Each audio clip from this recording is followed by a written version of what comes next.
Let's get it.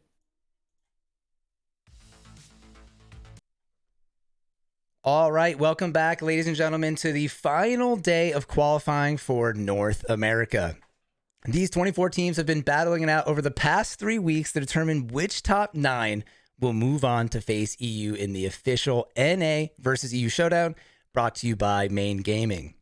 If it's your first time joining us, each and every day during qualifying, we play 5 matches, 3 on Erangel, 2 on Miramar, and there is a $5,000 prize pool on the line. 1,000 of which is being split between North America and Europe, the top 4 teams for each region. And then in the finals, we are going to be playing for a whopping $4,000 prize pool, 2,000 of which will be going to first place. Not bad for a free tournament. My co-host Stento here was going to be going through some of the scoreboard and some interesting statistics that we have to share with you guys. Again, I'm Blitz5, and I'm here with my buddy, friend, and founder of Main Gaming, Mr. Stento. Let's take him over to the scoreboard. Yeah, once again, welcome, ladies and gentlemen. We have a lot of things to go over tonight, so we'll try to make it really quick. But just a quick shout out to the top of the teams on the leaderboard. The likes of Seven Kings, Console Killers, and Vigorous have almost definitely, for lack of better words, definitely have punched their ticket into the finals, along with a few others. But the bottom side of those top 9, where the Dub Hub, Crazy Mob, and a couple other teams are hanging out, is definitely still going to be hotly contested by a few teams on the outside looking in. Ascension Esports, Phase 9, Torch, Bloodhounds, all of these squads hungry to try and jump the Dub Hub and Crazy Mob, and they're going to have to do it with about 20 to 30 points as I'm looking at the scoreboard. But before we jump into first match of the night, ladies and gentlemen, we're going to take a quick look at some of our kill and damage leaders throughout the course of this 30-match regular season. We're being led by Quavo for Seven Kings, followed up by Pixel for the Console Killers, another 2 members from the same 2 teams, Warhawk for Seven Kings and Turbot for the Console Killers, followed up by Kidzo representing Vigorous.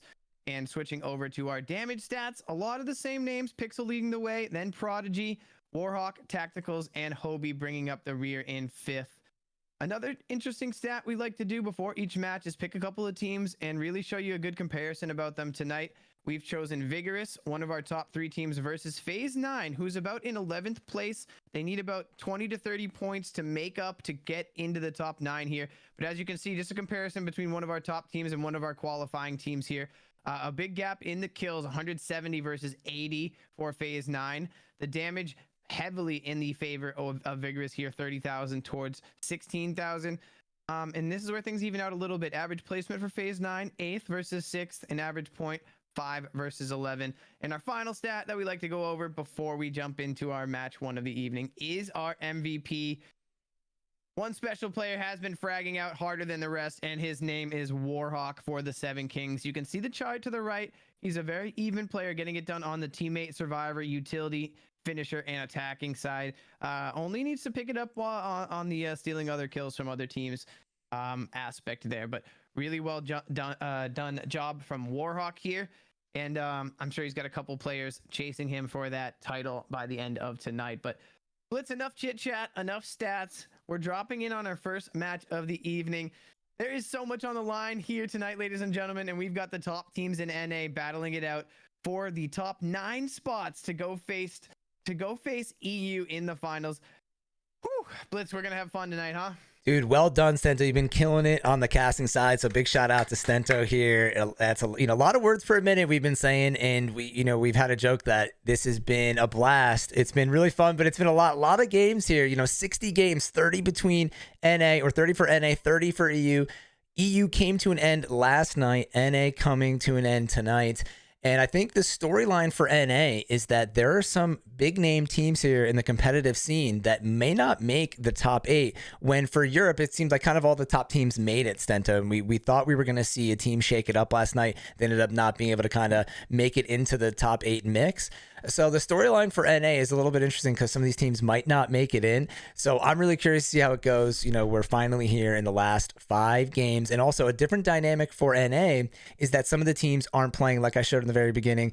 We have, there's 3 different groups. So there's 2 groups playing tonight. One group has already finished their 30 games. So they're just going to have to sit there and wait and hope that they don't get passed and pushed off the top 8. And with that being said, we have our first circle. And this is kind of a good way to end it, Sento, for the night, because this is the circle that we saw pretty much every game to start the tournament. And it looks like, Sento, we're seeing our first kind of chaotic drop here. This is Eno. They normally don't drop in this spot. So this might be them saying, hey, we're not, you know, we're kind of out of the tournament. We're going to try to ruin the game for somebody else. And they dropped on Vigorous here. They've already got 1 knocked. Kidzo's here, half health. Obviously, they just dropped, so they don't have great guns here. He's got an MK12 to work with, but he's got 1 gear across the board so far. Yeah, as you mentioned, Verbal has already gone down. Now it's King, Zilla, and Fortier doing all they can versus a very experienced, Vigorous team who, correct me if I'm wrong, Blitz, I'm not really sure if I've seen Vigorous land in Ferry Pier. Maybe that's their backup drop. I usually think they're up in the George Pool area with Affinity. But, I think they started landing here just recently as like a new drop instead of the Georgia Pole area. Yeah. It's new to me. It's Vigorous is a team we've watched play so many tournaments, so many matches over the course of the different main gaming events. And Prodigy now finding Kingzilla, and it's just 1 member for Fortier there, and Stiffy is there. Very efficient work from one of our top teams here, perhaps looking to jump their way up on the scoreboard here, maybe take home a little extra cash before the night is over here. Blitz, unfortunate to Eno dropping out in 16th place. We'll see them next match on Erangel, but a couple storylines I wanted to point out here tonight, Blitz. The Dub Hub is that team that is holding the 9th spot. They have 170 points, so that is where the benchmark is going to stay for tonight. 170 points. The question is, can the likes of FaZe 9 and the Bloodhound Gang, 134 points and 137 points. So both of these teams need a decent night to jump the Dub Hub, who isn't playing tonight. So again, we'll keep a close big factor that they're not playing. So wow. Yeah, so like they're not going to be able to change that at all. It is FaZe 9 137, the Dub Hub 170. It is 33 points that FaZe 9 need to get done over the course of 5 matches tonight. And we just looked at their team stats. I think they're averaging 5 points. So that's like, on average, they're going to get 25 points a night. So they're going to have a little bit stronger night than normal. And if we do take a quick look at our map here, ladies and gentlemen, FaZe 9 is the team we're talking about. They're coming in from the north side in gray on the top of your map. FaZe 9, 137 points, chasing down the Dub Hub, who is not playing tonight with 170. So that's probably our biggest storyline. There's another team, BH in brown, over there in Primorsk, who is also just about 36, 37 points away from the Dub Hub. So it might be a little bit of a race between these guys. They might both jump the Dub Hub. We really don't know until this night starts to kind of unfold here. I can't wait. It was so exciting last night watching the 10th, 11th place teams try to bust into that top 8, and we're gonna have a fun day, fun ride here watching some of these teams do the same thing for North America tonight. Yeah, absolutely. I'm pretty stoked here. It's been a nice journey, and then to catch the end is going to be exciting.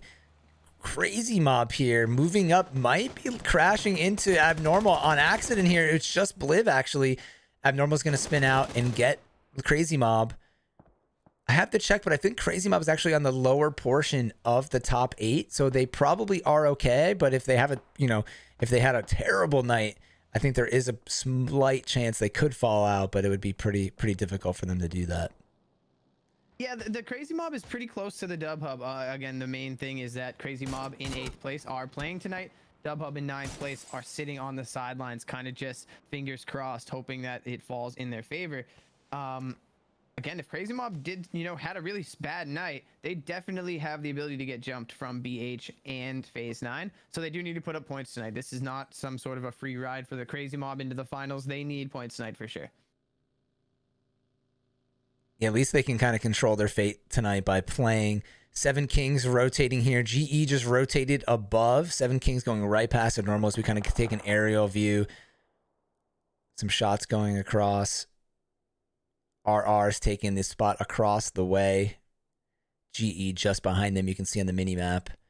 Yeah, and it started to get really crowded in this area. If you do look at your map, most of the teams kind of circling around this mill to farm area with this main highway kind of splitting most of them in between here. A couple teams still working their way down from Roshawk and the school area.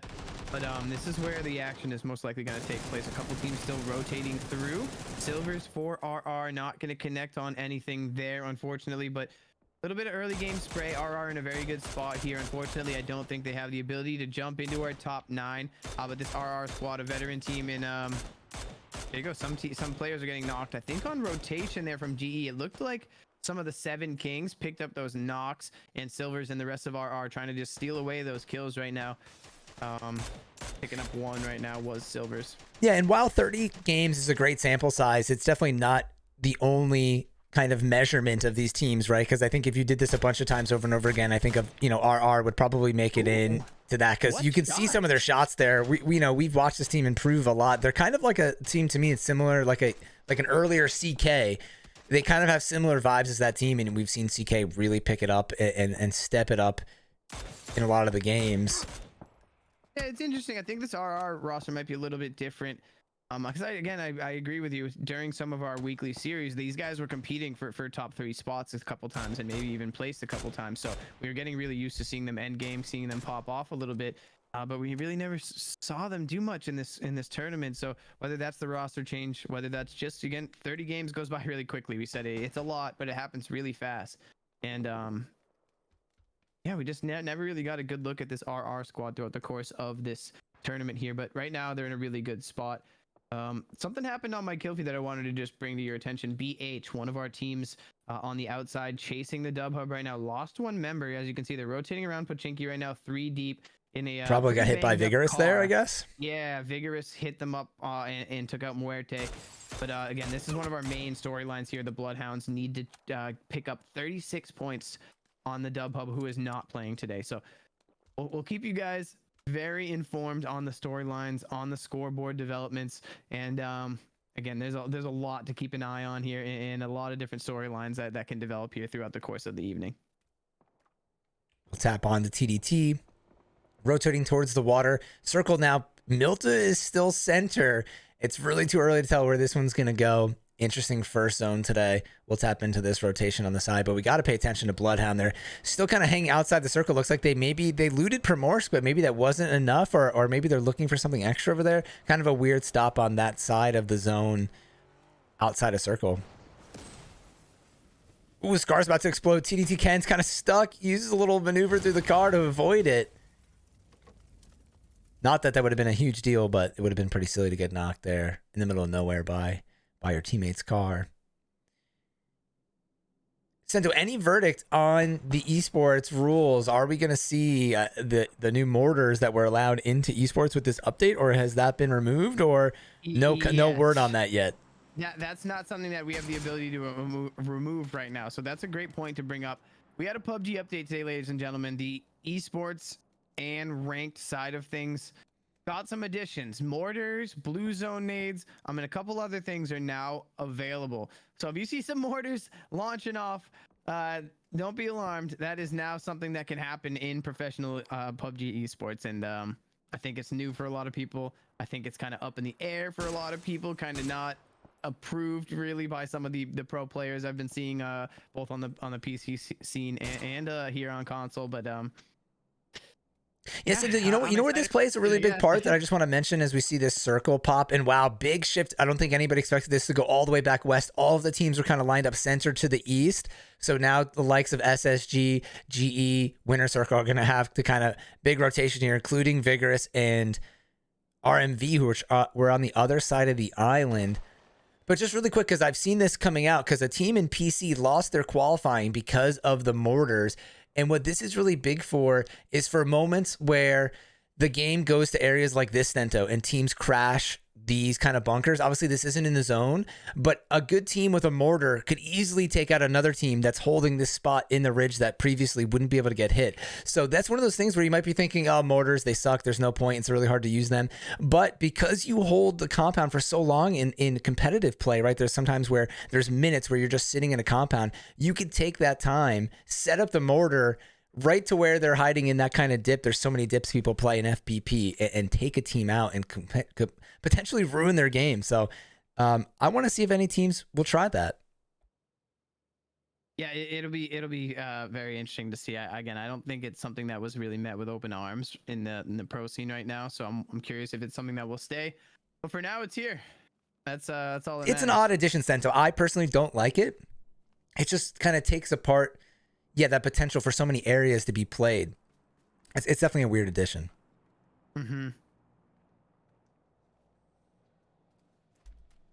As you mentioned, though, this circle kind of caught a lot of people off guard. So most of the teams were kind of huddled around that Milta area, now kind of forced back up towards the school area, somewhere in between there. And a little bit of a fight breaking out here between the Seven Kings and TDT, who look to be scrambling a little bit.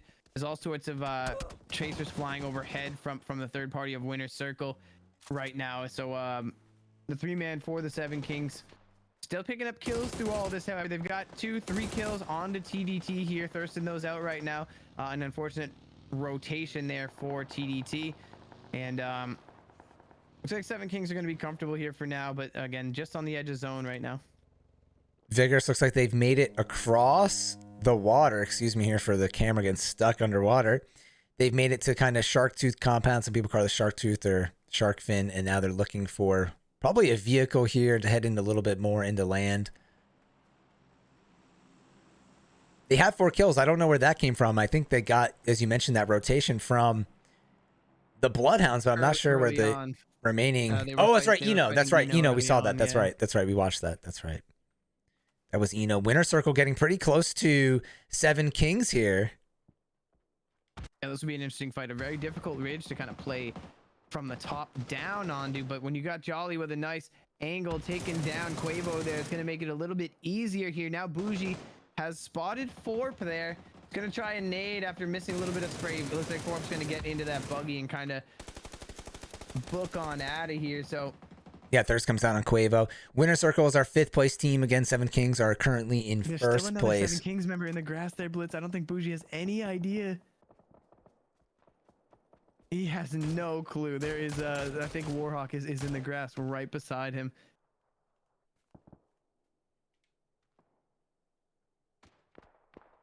It's just a little bit to the west. He's still like right Tacticals is right there. Hiding out underneath this ridge. In between. That's so funny. Crazy mob here. Slumped though. As Winner Circle goes for this res, it's going to be an easy one here. Uncontested. Wow, look at that. Phase 2 pulled up hard towards school. Phase 3 pulls back drastically towards Milta.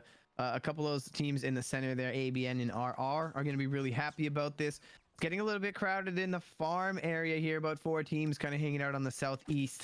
And another couple teams, Vigorous and BH, might meet on the southwest side of zone there. But for now, a little bit of a slowdown in this mid-match here. You looking towards any sort of a team here for a strong finish in match 1, Blitz? Well, like we said, just want to remind people that might be popping in that really the 2 teams to watch to potentially make a push into the top 9, which Stento mentioned earlier, is Bloodhound. So they're in a tough spot. I really feel like once you get here, Stento, you can actually get stuck here.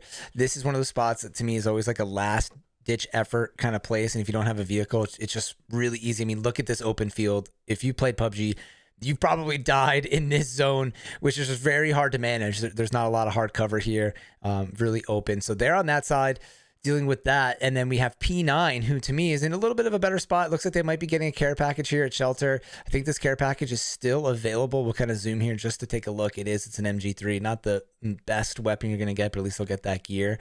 So we're going to be tracking those teams pretty heavily here. But either way, both those spots are not great in this zone to play out of. So we'll see how they manage that and how far they can make it. Yeah, it's a good point. They're all right, but neither of those teams are going to be in for a couple more circles. They might get lucky for a zone or 2, but I don't really think we're looking at a Shelter end or kind of on the south side of that field. I think it'll kind of pull up the hill a little bit, somewhere in between. And so again, both these teams that we're keeping our eye on in the 10th and 11th places, they're in all right spots right now, but they're gonna have some interesting rotations later on in zone. And Yeah, we'll what's make sure tough we is keep that an eye on them. But right now they're trading out shots long range, I believe, with a couple members of Shooters Instinct that kind of pulled up into that dip. They're gonna be fine here for now, Blitz. But as we just said, that this is not gonna be in for very many more circles here. And what's tough is this hill here and the compounds really make it hard for P9 to rotate. Just like where BH is, Farm and anybody that kind of gets above them here just makes it a lot more difficult to rotate. Vigorous will probably move out here unless they go take this road. They'll probably go south and get over BH here and then try to rotate into Farm. Potentially we'll watch that rotation if they go north or south. So that could potentially ruin BH's game. Something to track later on. I love that stuff, talking game theory, and actually big shift to the west. So BH is super stoked right now because they don't need to leave that difficult spot. Vigorous looks like they're going to try and take this top spot on the road, and Abnormal is just going to be able to hold here. RR, the teams on the east side are going to have to move in, and really you're going to probably see a team probably crash this hill soon, Stento, and try to take this spot, which doesn't have a lot of cover, but is kind of a power spot for this area of the map. We'll see who can kind of get there. This is going to be a good time. Phase 9 is over in shelter. They need to go into zone. They're one of our Astro A40 teams. Let's hop on board with them. We've got a ton of different options tonight. So we'll try to get into a different team for every game for a second here. So ladies and gentlemen, we're going to hop on board with Phase 9 as they try to make this rotation. Let's do it. Come on, John. I'm in. We're on. Boosting. Hold on, I'm boosting here. How you doing, Blitz? We're in a bit of a pickle here, buddy. Good luck, boys. Gotta go to orange for sure. Compound on our left. For fight. Play low on the They're here. Oh, there. Hurt. Car on the left. Buggy, one guy. Get some util over this. Util. One knocked. Hurt, one close. Nice. Another one up high. Far. Got another one on dip. On our left. Far left. Is that all dead? No. All dead. Oh. Knocked. Player life. They're getting laid up. Though. On the backside. Just player life. Got him. I probably should have smoked. No. I think we're okay. We gotta play low here though. People behind us. Fuck.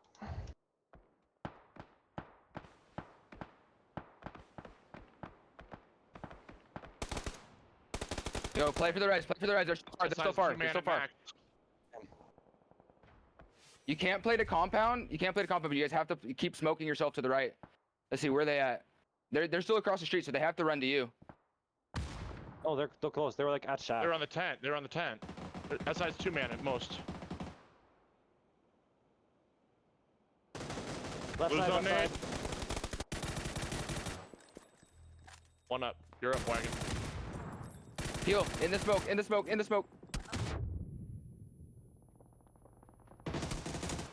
Nice shot.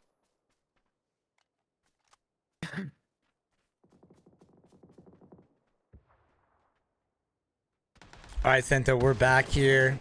Just want to test our audio. Fun battle to hop on board with, and very tough that it actually was a 2-man that kind of snuck up there and kind of confirmed the rest of their team. But GG's to Phase 9. They picked up some points. It's not going to be enough.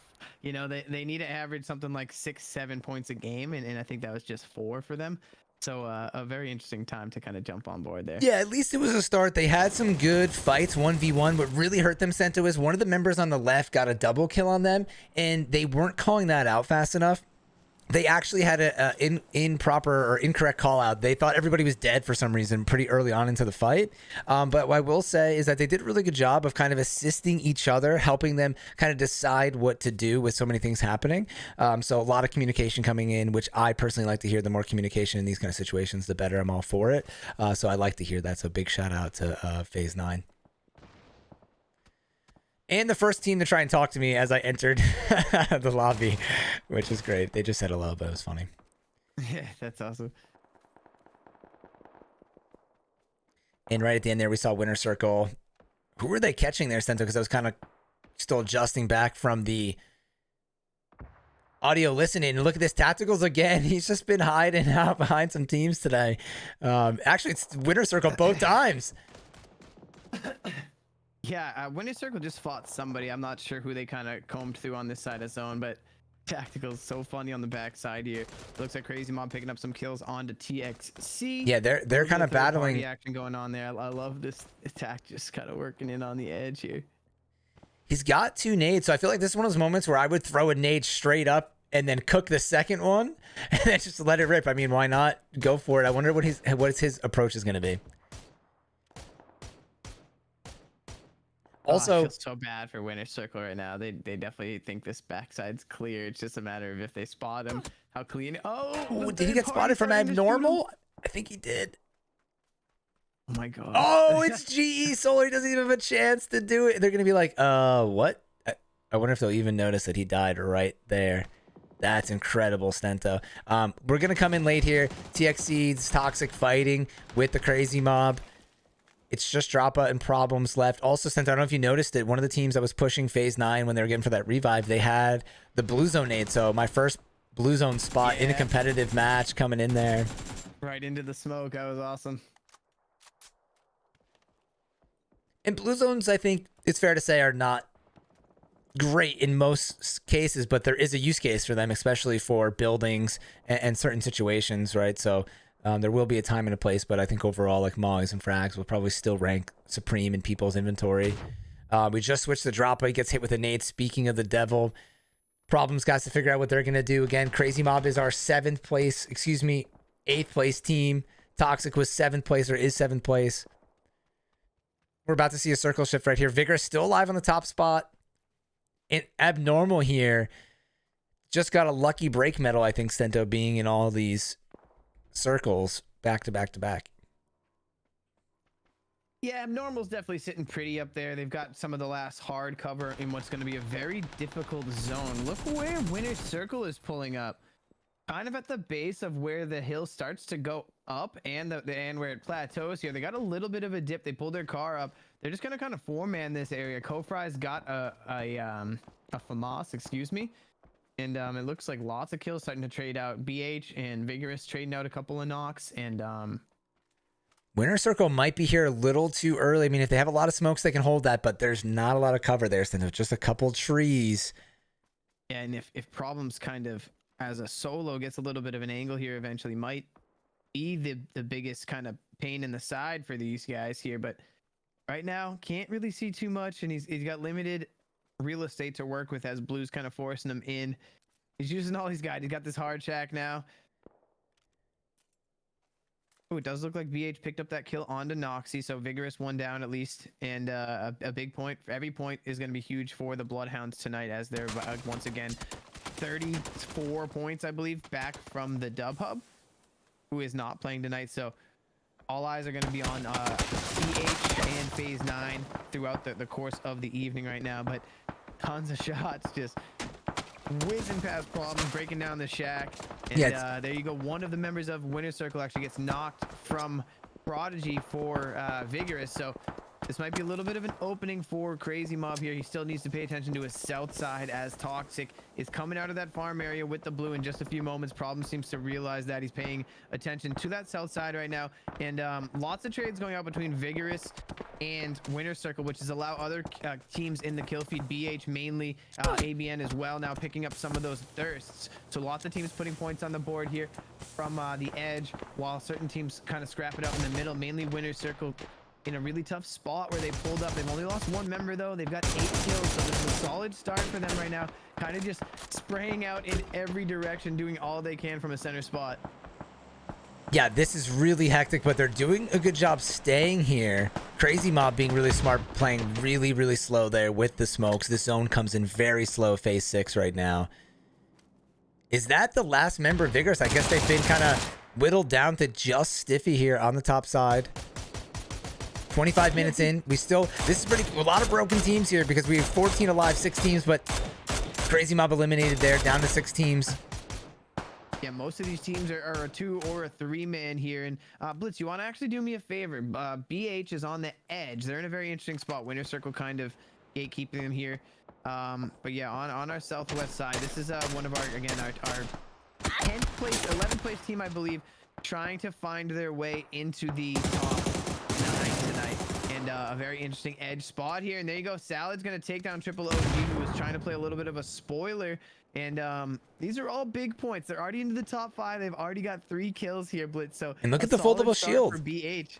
Yeah, really solid start for them. They got a couple of them. We're seeing all sorts of new gear on the battlefield. This was here an update or 2 ago, but I would still love to see the folded shields on the battlegrounds right now. But yeah, you don't see a ton of them. BH might be able to, they could pick them up and it might help them kind of move in here potentially. BH Rec is out of first aid, Stento, so we're going to take a look. Salad has 2 first aids. Shadow only has 1. They're going to need to hit some big DMR shots here to push in on Winner Circle. Hope that Winner Circle gets taken out from behind because they have that really nice rock. Bougie and Kofry both on separate rocks there. Let's see what their smoke situation is, Stento. They're out of smokes. So they have the foldable shield. Bougie gets Salad, though. Shadow gets another kill. They picked up a Shadow got Stiffy, and that's actually worth 2 points because they go from 5th to 4th as they get the solo out there. And BH are going to want to play this slow.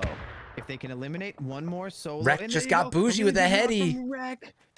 And Winner Circle's a little bit spread here, Blitz. So they're really going to be able to move in, except oh, Abnormal ruining the push, attention. making it basically impossible for them, Stento. They're fighting 2 teams, looking at them down the hill. You know they're saying, why aren't they focusing? Winner Circle, it's all going on to them. They took the easy kills first, and now they're going to have to fight off the Winner Circle. Yeah, Abnormal's going to clean this lobby up pretty quickly. It's just 2 solos left. BH unfortunately got spotted by ABN as they kind of pushed in. I think they did pick a couple extra kills there. So it is a very solid start for the Bloodhounds, who are just like 36 points behind the Dub Hub, who are not playing tonight. So I think they picked up 8, maybe more points. Eye on them. Some very nice shots from Hoot there with the 4x on the barrel. Gonna take down the solo for Winner Circle. Kofry out in 3rd place, and now it's just is that Tacticals or is that a member of GE? There you go, Solar for GE takes down Hoot. He's gonna pick up a nice point there with the confirmation as well. And Tony is also already knocked down here. Sunny's gonna go for this res. I'm curious what's going on with the other member of ABN right now as these guys get the res right now. It's a little bit of a one-on-one on the north side. Karm's gonna kind of back off, slow things down, try to rewrap as his team is getting that res. Wow. Res there, but Solar. The heady came in from the AK. There's no way to respond to that 7.62 heady, Stento. And Karm got hit right before he got to the tree. I'm sure he's a little frustrated there because he was just about behind that tree. They still have 2 though here. Yeah, all sorts of throwables in the direction of Solar now. I don't think anything connected there. Maybe some stuns. But Sunny and Tony here. Already 9 kills for Team Abnormal. It looks like they're considering going back for the res, but they don't really need to. They've got the numbers already, Blitz. They just need to locate their target and make it a 2-on-1. Solar has proven that if you give him a little bit of light of day, he will put you down quick. Now they've spotted him on the tree. Tony wrapped to the right there, comes down with the clutch kill. Always a decision. Do you go together or do you split up? They were kind of, it looks like they were kind of thinking about what to do there, but they ended up coming down with a 10-kill dinner, which is great for Abnormal. They're a 6th place team, so they're in a good spot. GE kind of holding it out there. Solar almost doing a little spoiler. They were 2nd place in 5 kills. Winner Circle in 3rd place with 8 kills. And the Bloodhound gang making it work. Not exactly the best there, but it's at least a start in game 1 here. 5 kills in 4th place. It's something. It's better than nothing, Stento. And there we go. That's our end for game 1. Again, Bloodhound and Phase 9 are 2 teams that we're kind of tracking, trying to get into the final 9 for NA. And if you're just tuning in, we're doing the top 9 for NA because we have a few more teams in NA than EU. They're going to be facing off versus the top 8 teams in EU this weekend. And then that's going to be finishing the following weekend right before July 4th. So the Saturday and Sunday right before there. And so we got an exciting set of games for us, Stento. Anything standing out to you there or just kind of regular play? Bloodhound trying their best? Yeah, we're going to be talking about it a lot tonight for those of you guys who are just joining us. There's a couple teams that have a chance to kind of spoil the top 9. As Blitz mentioned, we've had 24 North American teams battling it out. The top 9 are going to go on to the finals versus EU. And currently the 9th place spot is being held by the Dub Hub with 170 points. They aren't playing tonight, so there's 2 or 3 teams on the outside that are about 30 points outside, the Bloodhounds and Phase 9. We're going to have I'll be talking about them a lot tonight as they try to make up those 30 points and boot the Dub Hub out of those qualifying spots. So we'll keep a close eye on it. The scoreboard already doing some interesting shifting with Bloodhounds and Phase 9, both picking up some points, not a lot. but we'll keep a close eye on it. We'll bring up the scoreboard right now as we go to a short intermission, but we'll get our next match 2 on Erangel set up after this short break. Be right back, everybody.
Just do it!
All right, everybody, welcome back to the final day of qualifying for the NA portion of this event.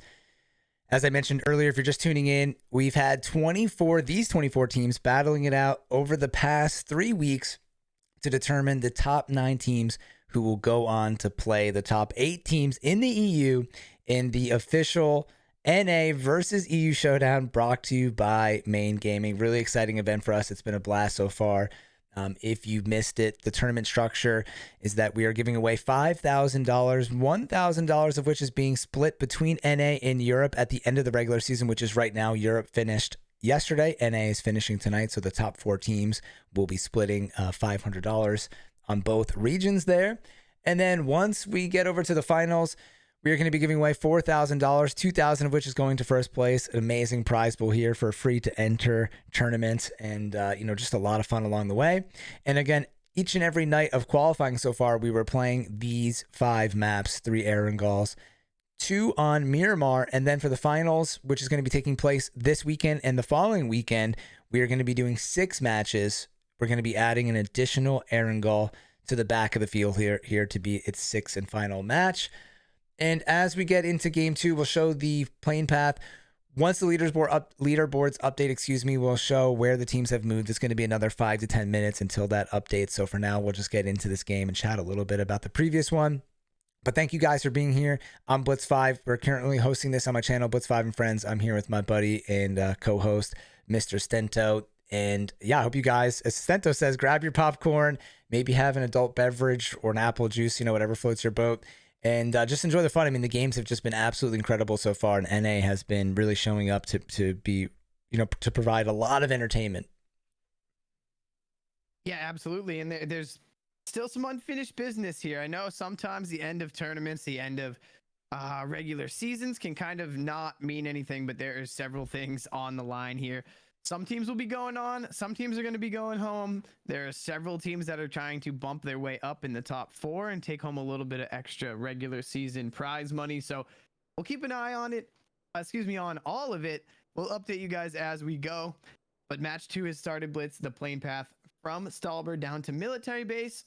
Pretty eastern plane path, so a lot of the map is going to be limited to our droppers here. Yeah, I'm curious to see. There's a lot of teams dropping outside of Mansion here. We saw Eno and FaZe 9 battle it out a few times there, Stento. Looks like FaZe 9 is trying to kind of get away from this and head to Heaven. But then there's also another team in the mix. This is SI. But I'm also curious, where is the rest of P9? I'm only seeing 2 of the members here at Heaven. Looks like one's at J Compound. I can't believe these guys have found their way into a hot drop here. This is unbelievable for one of our teams. Just about 20-30 points away from the dub hub in 9th place is P9. So they need to take this battle with intense caution. They need to be end game. They need to be stacking points. They can't go out early with nothing. That is not acceptable for them tonight. The dub hub who they are chasing is not playing at all. So the total number that they need to eclipse is 170 points. I think they're at about 140 something. So it's slowly going to start to get closer and closer as we approach our final match tonight. We'll keep you guys fully aware of the numbers and what's going on. Yeah, I want to bring your attention that Bloodhound over here is in a pretty big split on the north side of the map. They got a kill, but just have to be careful because they're so split up there. We'll have to kind of keep tuning in to see what's up. And I wonder if these guys are feeling the pressure, Stento, or they're just playing as normal. PUBG is one of those games. The reason why we play it is because it gets the heart, flowing, a heartbeat pumping, and the blood flowing, So I wonder if they're kind of feeling it or just trying to play casual. And oh my gosh. They're trying to play it safe here. They're trying to play it safe, and they were going to run away instead of trying to take a fight here. Mutso almost gets caught on the way out. I wonder what these comms are like right now because it might be getting a little bit hectic. Are we going to hop on the bike and dip? Are we taking this fight? It looks like the whole squad is going to kind of arrive on this ridge and play from here. The rest of SI is starting to kind of push towards them. It looks like 2 of these guys are going to get on the bike and leave. Maybe leaving one member on the ridge to kind of watch. Blitz, what's happening here? Yep. Yeah, I think they're keeping Wag to the side and just letting him lay low and thinking that the 2 people escape. But if they saw both members there, they might be doing the math that not everybody got taken. I guess WAG got the short end of the stick there, Stento.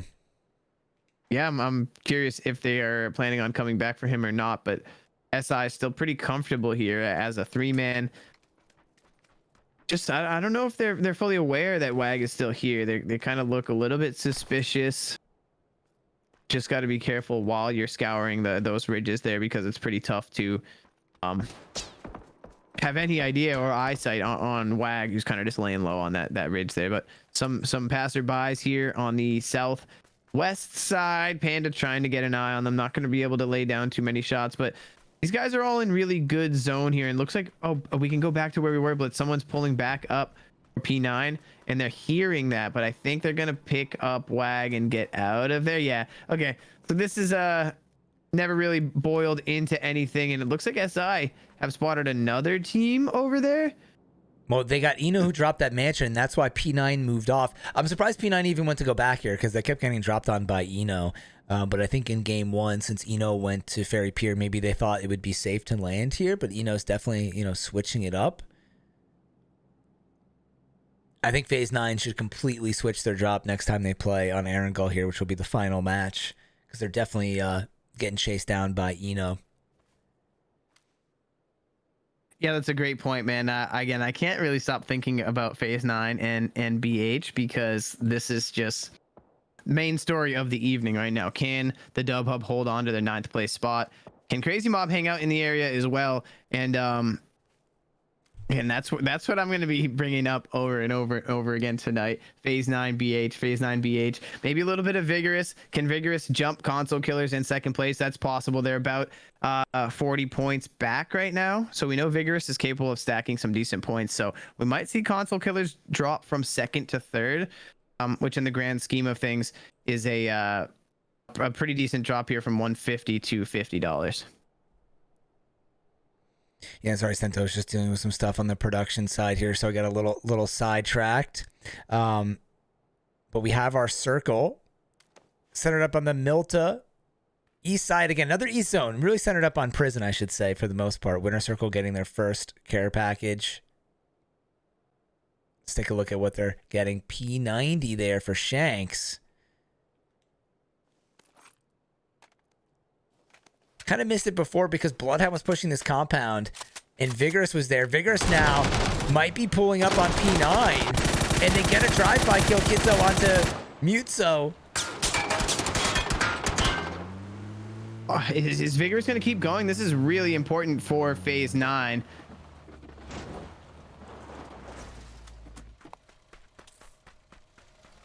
I kind of want to tap back over there, but it looks like Vigorous stopped. Is Kidzo going back potentially? The res came off. Kidzo's kind of going on foot by himself. So Vigorous kind of playing with house money tonight. They're definitely qualifying. It's just a matter of if they can get enough points to jump into 2nd place. I don't think they can jump into 1st. So again, kind of playing with house money here. Kidzo is just kind of looking to pick up some kills. Noxie and Prod, not really anywhere in the area here, but wow, he does get a knock onto Mutso there. That's just some pretty impressive shots from the kid there. Phase 9 need to tread carefully here. Kidzo's Prodigy and Noxie are an absolute force, even as just a 3-man here. So looks like Vigorous trying to get aggressive here. The rest of them are going to group up with Kidzo here, who's getting a little bit of better angle on the J compound right now. Actually, Kidzo's got that thirst, so costly for Phase 9. Somewhere out there, the Dub Hub take a little bit of a sigh of relief. Stento, that move was very interesting. Kind of a flex from Vigorous. They drove by, got the knock, and then we're like, do we want to play with our food or do we just want to let him go? And then Kidzo kind of came back. He was just like, boom, knocked him and then flushed him out and just said, hey, we're going to move on, but we're going to take that kill. So kind of interesting how they kind of quickly were able to run over there and how P9 sort of, I'm not going to say let that happen, but lost their teammate there. But not bad. It's just one member. The bigger deal here is to them to stay alive and try to get the placement points, Stento, right? I mean, placement points is really going to help them here. If they keep having some average games and then potentially get like an 8 or 10 kill win, that would give them the 20 points and potentially push them over. So kind of rolling the dice. You know, they just need one really, really good game and then keep the rest a little consistent. it's been a slow first phase here, centered up on this prison area. If you do kind of look at your map really quickly, ladies and gentlemen, I love the mini map, just shows you perfectly the edges of the circle, but it's getting kind of crowded in the center there. Obviously the water around the edge takes up a decent amount of the zone, so most of the teams have kind of pushed north of Milta into like the southeast of Yasnaya. Kind of almost every team's kind of bunched up in that area. But right now, Vigorous, Prodigy, we know this man, he's one of our top damage players in the entire tournament. We know he can use the DMRs, maybe better than anyone else in this event right now. Just kind of trading out some long range shots. I believe that's So Strong Gaming out in the distance. Take a look at the map here. Is anybody getting close together? Eno still at Mansion SI, moved over to Heaven. They've Kitty Meow very north there. Bloodhound, another one of the teams that is trying to make their way into the top 9. They are outside the zone here. Well, I mean, they're inside the zone, but they're on the edge of zone on the northwest side. This next, I think a lot of teams are just trying to figure out where this next zone is going to go, Sento, because there's so many playable areas here. You know, yeah, and most teams west. are kind of comfortable right now, so they're just kind of waiting for that shift. A little bit of a mid-game lull. BH is just one of those teams that don't need to make any sort of unnecessary risks tonight. They need to be consistent. They need to put points up on the board if they want to be playing come the weekend time. But yeah, just a little bit of an early game lull here while we wait for that phase 2 shift, ladies and gentlemen. Might be a good time to maybe pop into some stats or something, Blitz. Why don't we do a little bit of a team versus team comparison after we see this shift? Heavy down to the southeast. Prison is still almost centered up. That lumberyard, very difficult area for these players to play in. As you can see, most of the southeast side of this zone is totally wide open. So we're gonna see a lot of teams start their rotations here pretty soon. But before that happens, Blitz, why don't we do a quick little team versus team comparison? Yeah, let's take a quick look at the scoreboard. We should have got an update by now. I'm assuming, or maybe I'm wrong. Maybe it hasn't updated yet. Let's take a look if this isn't loading all the way here. All right, so we'll go into North America kills first as that waits to load a little bit. We do have our top kill leaders right now. Quavo in first place, Pixel in second, Warhawk in third, another member of CK, Turbot in fourth, and Kidzo in fifth. We saw Kidzo getting that kill earlier.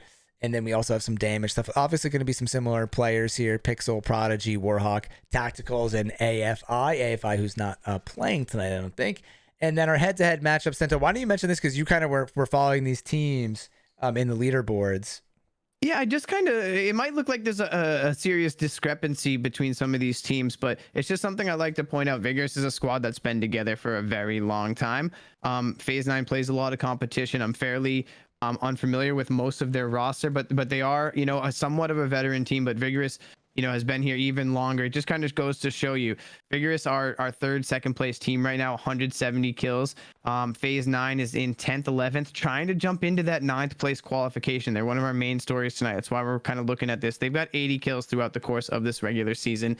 Damage, almost 2 times damage versus Phase 9 for in the favor of Vigorous here. In average placement and average points, you guys can see right there, 8 placement for Phase 9, average placement of 6 for Vigorous, and 11 points versus 5 points. So just kind of shows you that there's kind of some levels to this. And Vigorous, one of our more veteran teams, just doing a lot more work in terms of offense and kills. Sento, we got to hop into the game right now. Bloodhound was on rotation and someone got dropped out of the car. I think I missed it from GE. And now they got him up. It was Muerte's up. Bloodhound, one of the teams trying to make it into phase 9, into the top 9, excuse me. But now 187 is third partying from the other way. So they got caught in a really bad spot, and Savage is going to take down Shadow here. 2 members currently knocked. This is worst case scenario for their team right now. Yeah, can you tap me into that player that's down there? I'm curious if he's considering this res. It's only, oh, never mind. They're one of the thirsts has come out, so it's Irek on top of the hill and Salad's kind of down low. These guys have put 3 points on the board so that the round isn't totally lost. If they can get Irek and Salad out of here, they might still be able to salvage a little bit more out of this round. And there you go. They're actually confirming another kill onto Solar there. Was that a knock or a thirst? Irek actually took Solar down, as you can see, up the hill. Wow. Nice knock from Irek there, and looks like the other member for who is that down there? Gemini Esports gonna lose Solar here. We saw him with some very impressive plays in the end of match 1 there. But Irek and Salad as a two-man here, still putting extra points on the board. And again, they seem to be very happy to just kind of play out in the open here, trying to pick up any kills from this broken round. Yeah, and Legend has moved up a little bit closer here. I wonder if Irek's going to wrap around and try to get a visual, or if they're just going to head out. Can you show the map really quickly? Because this is just ridiculous. We're look where we're fighting. We're so far in the blue up there. That's where IREC and BH and all of these teams are right now. It's kind of And look, yeah, SI is still here too. IREC gets Legend. I can't believe 187's here, Stento. I mean, where are these guys doing? Why did they stop here? Maybe they spotted the, third party potential and then got kind of stuck here. But Blitz, these points are so massive for BH, even though they lost 2 members, just to be putting more on the board is so important for these guys. IREC might find another one here. I think Salad got it. Salad found it. These guys are unbelievable as a 2-man. Oh my god. Oh, but Panda stole that one, Stento, so they're going to be stuck at 5 instead of 6. But now they need to focus on getting out of here, Stento, and staying alive. But luckily the zone kind of shifted back to them to the west side, so that's pretty helpful. Yeah, absolutely. Blitz, I'm gonna take a quick step away to make sure I can update the leaderboard if it's not gonna do it itself. So give me a quick second and I'll be right back. Yeah, absolutely. Yeah, the Twire has been giving us a little bit of trouble here and there, so we'll try to get that updated for you guys so we can give an accurate representation of the point differential here. And again, it's going to be really repetitive tonight because the 2 storylines that we're really interested in is kind of Bloodhound and Phase 9. We've mentioned it so many times if you've already been here before or throughout the first match. Because the top 9 teams are going to make it in. There's 24 total teams. So these teams are pretty close to the outside. Bloodhound with already 5 points, but they need to make it into like the top 5 to really earn enough placement points to make a difference. If you get in first place, you do receive 10 placement points. Just to give you guys a little bit of information there, and then it kind of scales down from first place. So for example, if they were to win here, they would walk away with 15 points right now. Each kill counts as 1 point. But of course, it is going to be difficult for them to win with only 2 players left in this kind of lobby. Right now, we're going to flip to RR, who's fighting with Winner Circle right now. Silvers goes down. Tragic End is pretty far behind with Waxed. And not sure how to pronounce this name. Maybe Cake backwards.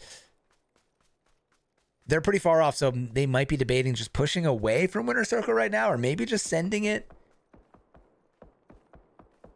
Fortunately for RR, they are too far away to make it in to the top 9. So it just depends how they're feeling tonight. I guess if they want to send it or play for a potential last minute win just to show off the Rico Roughnecks abilities. Again, a team that definitely has been improving, but just kind of fell into some bad fortune during this event.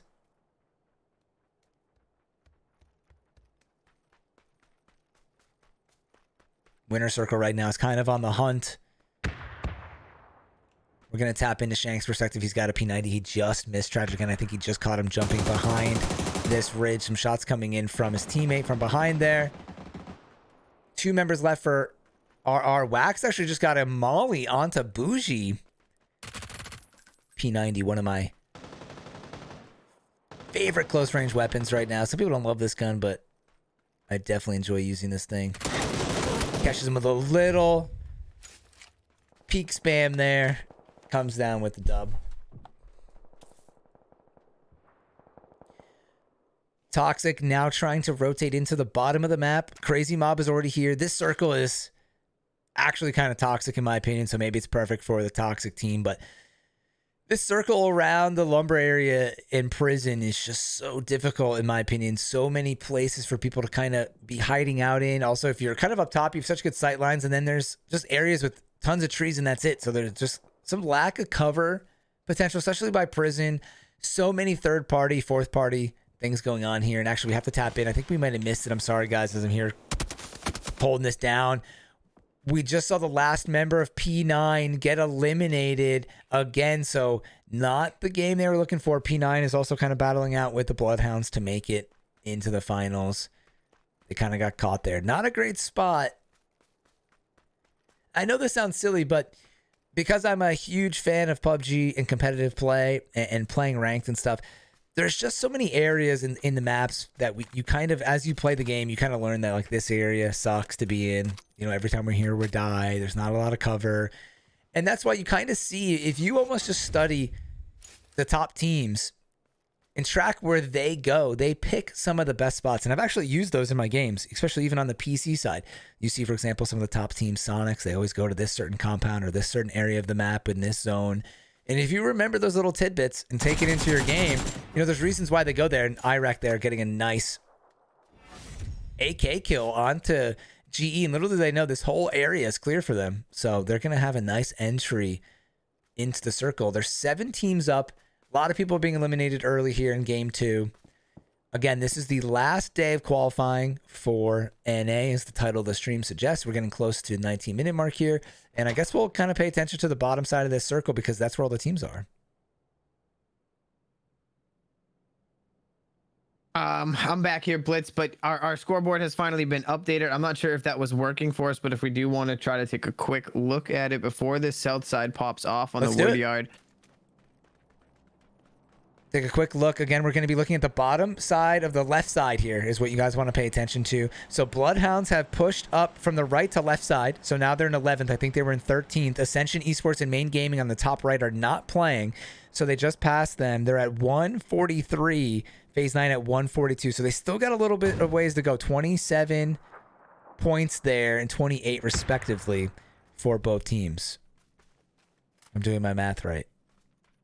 Yeah, Yep. so again, I just want to reiterate for those guys who might not have been here earlier, the top 9 out of that leaderboard are going to move on. The Dub Hub is holding that ninth place with 170 points. 2 teams, Phase 9 and BH, have a chance. They're about 27 and 28 points respectively out of that spot. So again, that is a very very catchable distance.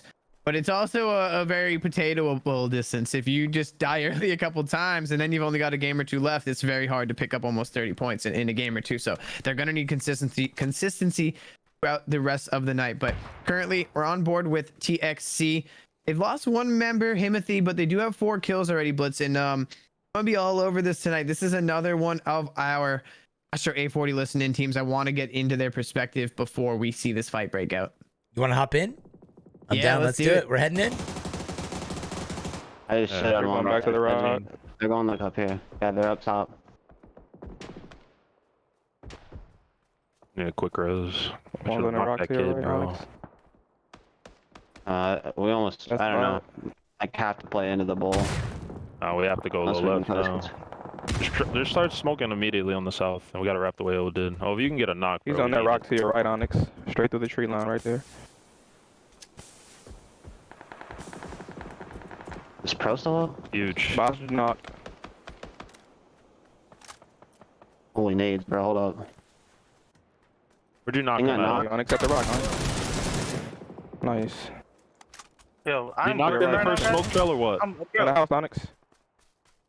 Shit on it. I'm trying to call him out for you.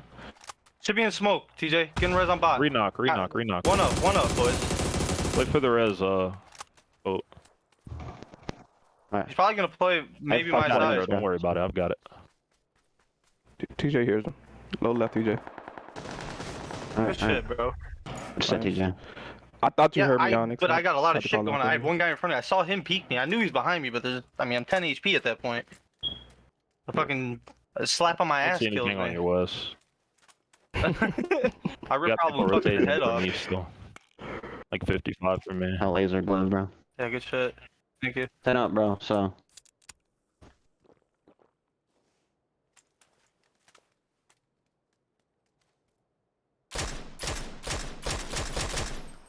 Guy running around with a P90 on ping.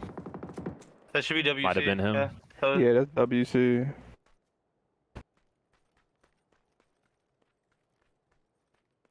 They complaining about somebody dropping on Do we P9. low key like want to take the low on Yeah, them? we want to go left here. Team for Yeah, sure. let's say, do we want to take the Just low side so we have making the sure ridge? everybody's close. Yeah, definitely. This SSG team might be 4 man. Already there. On the tree in front of him. Looks like one guy, bro. Yeah.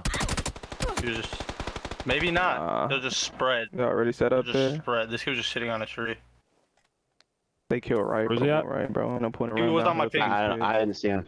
That's where Maddie was. On far left. The one that shot him was like right here, I want to say. God damn it. Right here, I want to say. You want me to come with you, TJ, or what? No. I guess we Stay have high to. hill if you Well, have. I mean, You have nothing up there. If I you don't have think I- nothing up there, then yeah, come over here. I can't, bro. I'm gonna have to just come with you. Might have to just consider going right, bro. That's like a. If they're sitting there, it's just an open run. There's nothing. Yeah, it is. I mean, that's it. That's it. They're letting Maddie Just gonna fucking be look the at you guys forerunner. running down the hill. Yeah, just stay right. Love you, bro.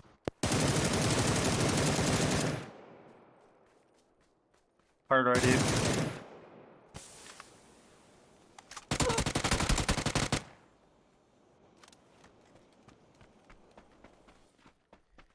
All right, just decided to, excuse me, hop out of there as they got flanked by SSG. I stayed in though because BH was lurking on the side, so I wanted to see if they skirmished. Obviously, we saw Onyx get taken out by BH, giving them more points. A Panzer just hit BH IREC live in our first competitive match since the update. Oh my god, I forgot Panzerfaust came in with this update, and that seemed to be the only thing that was gonna stop IREC over here, leading the way for the Bloodhounds with 6 kills. I can't believe we just saw that, Stento. A That freaking was Panzer awesome. direct hit.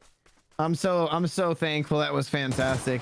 Sometimes you miss some stuff, you know, when we're casting here and spectating, and sometimes you get in at just the right time in SSG. Look at this. I mean, we haven't been watching them. We've been focused on some other teams, and they have 11 kills right now and are poised to potentially win this game. It's 3v1 if they get this res off versus the last member of Eno, Stento. And kind of missed some chats with you, but P9 got killed early on, middle game there. I don't think with any points, Stento, so that was pretty bad. We're going to have to see how many points BH got because they picked up some last-minute kills there. So I think they got a lot, Blitz. They had 7 kills in the third, so they had more than 10 points. And Fortier, we're yakking and yakking. He takes down the long-range threat, and then he fucking finds the member on the Harry Potter for a nice, clean double kill. It's actually a triple kill in the end in a 3v1 for Fortier. I lost focus for a second. That's Blitz, my but bad, dude. I'm just trying to catch you up on things. I'm like, easy finish. And Eno just... game.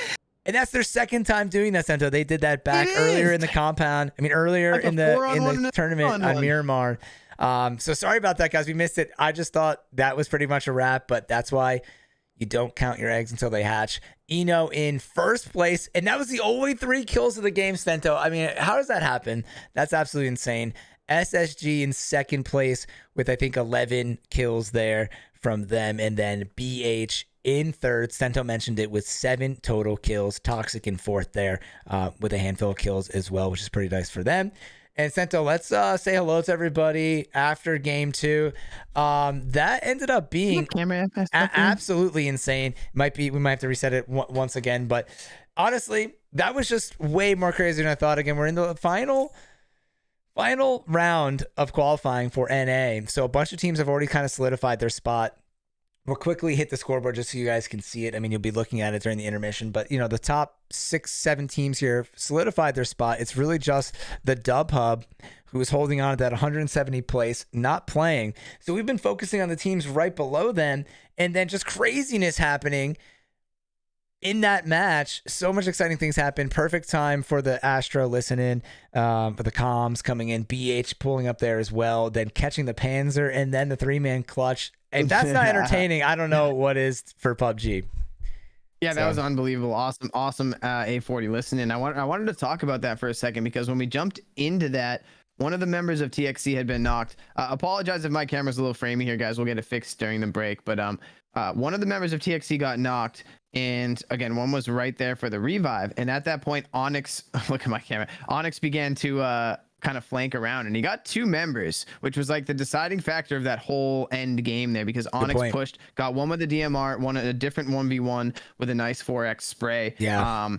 And it was a really impressive push from him as his team was getting res. But yeah, I think we're gonna be talking about it almost exclusively tonight. The Bloodhounds with a very strong game, 7 kills in third. That's gonna get them 12 more points. So it's gonna jump them under 20 that they need for the next 3 games to jump the Dub Hub. Wow. We'll make sure we keep you guys updated on this. We'll make sure we get my camera fixed. But we're heading over to the dusty desert of Miramar, ladies and gentlemen. We'll be back in just a few minutes.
All right, welcome back, ladies and gentlemen. We are headed to our third game on the dusty desert of Miramar.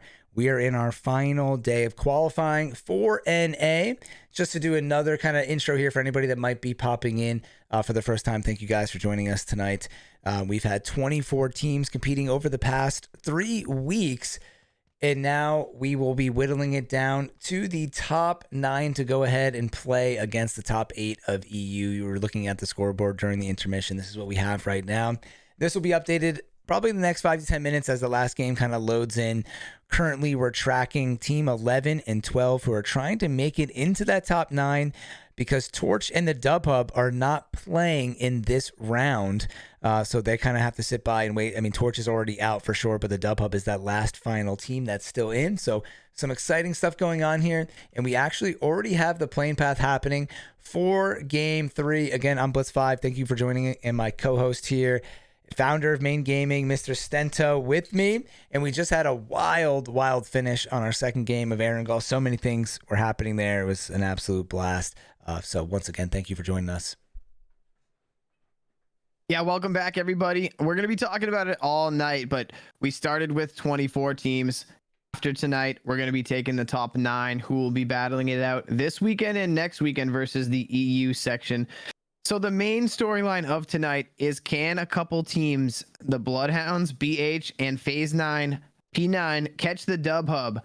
The Dub Hub currently sit at 9th with 170 points, and they're watching from the sidelines today. And the Bloodhounds had a very strong first 2 games. They're getting really close to the Dub Hub. Phase 9 need to turn it on, and they need to turn it on right now. So we'll keep a close eye on these 2 teams as they journey through this old dusty desert of Miramar. Besides that, most of the leaderboard is kind of secured. There's a couple different teams that could shift around with a little bit of meaning. Vigorous being one of them. They're currently in 3rd place. They can jump the 2nd place team Console Killers and take home a little bit of money, a little bit more money home from these qualifiers. But we'll have to wait and see. Phase 1 has circled directly onto Graveyard and Bendita, which are both wide open, by the way, right now. Yeah, great point. Nobody really likes to land at these places, and rightfully so. Bendita sometimes isn't a terrible drop.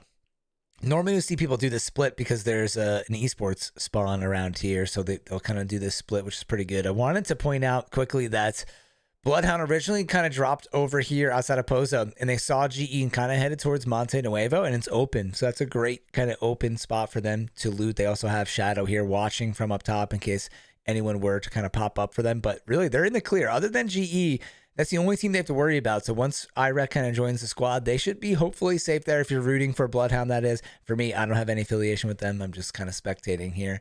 And P9 has landed outside of water treatment in a really good split. This is actually one of my rank drops here, Stento. Great spot to kind of rotate out of around San Martin Hacienda. Usually nobody's up here to bother you. Definitely a great location. Definitely don't land there if you're ever playing ranked.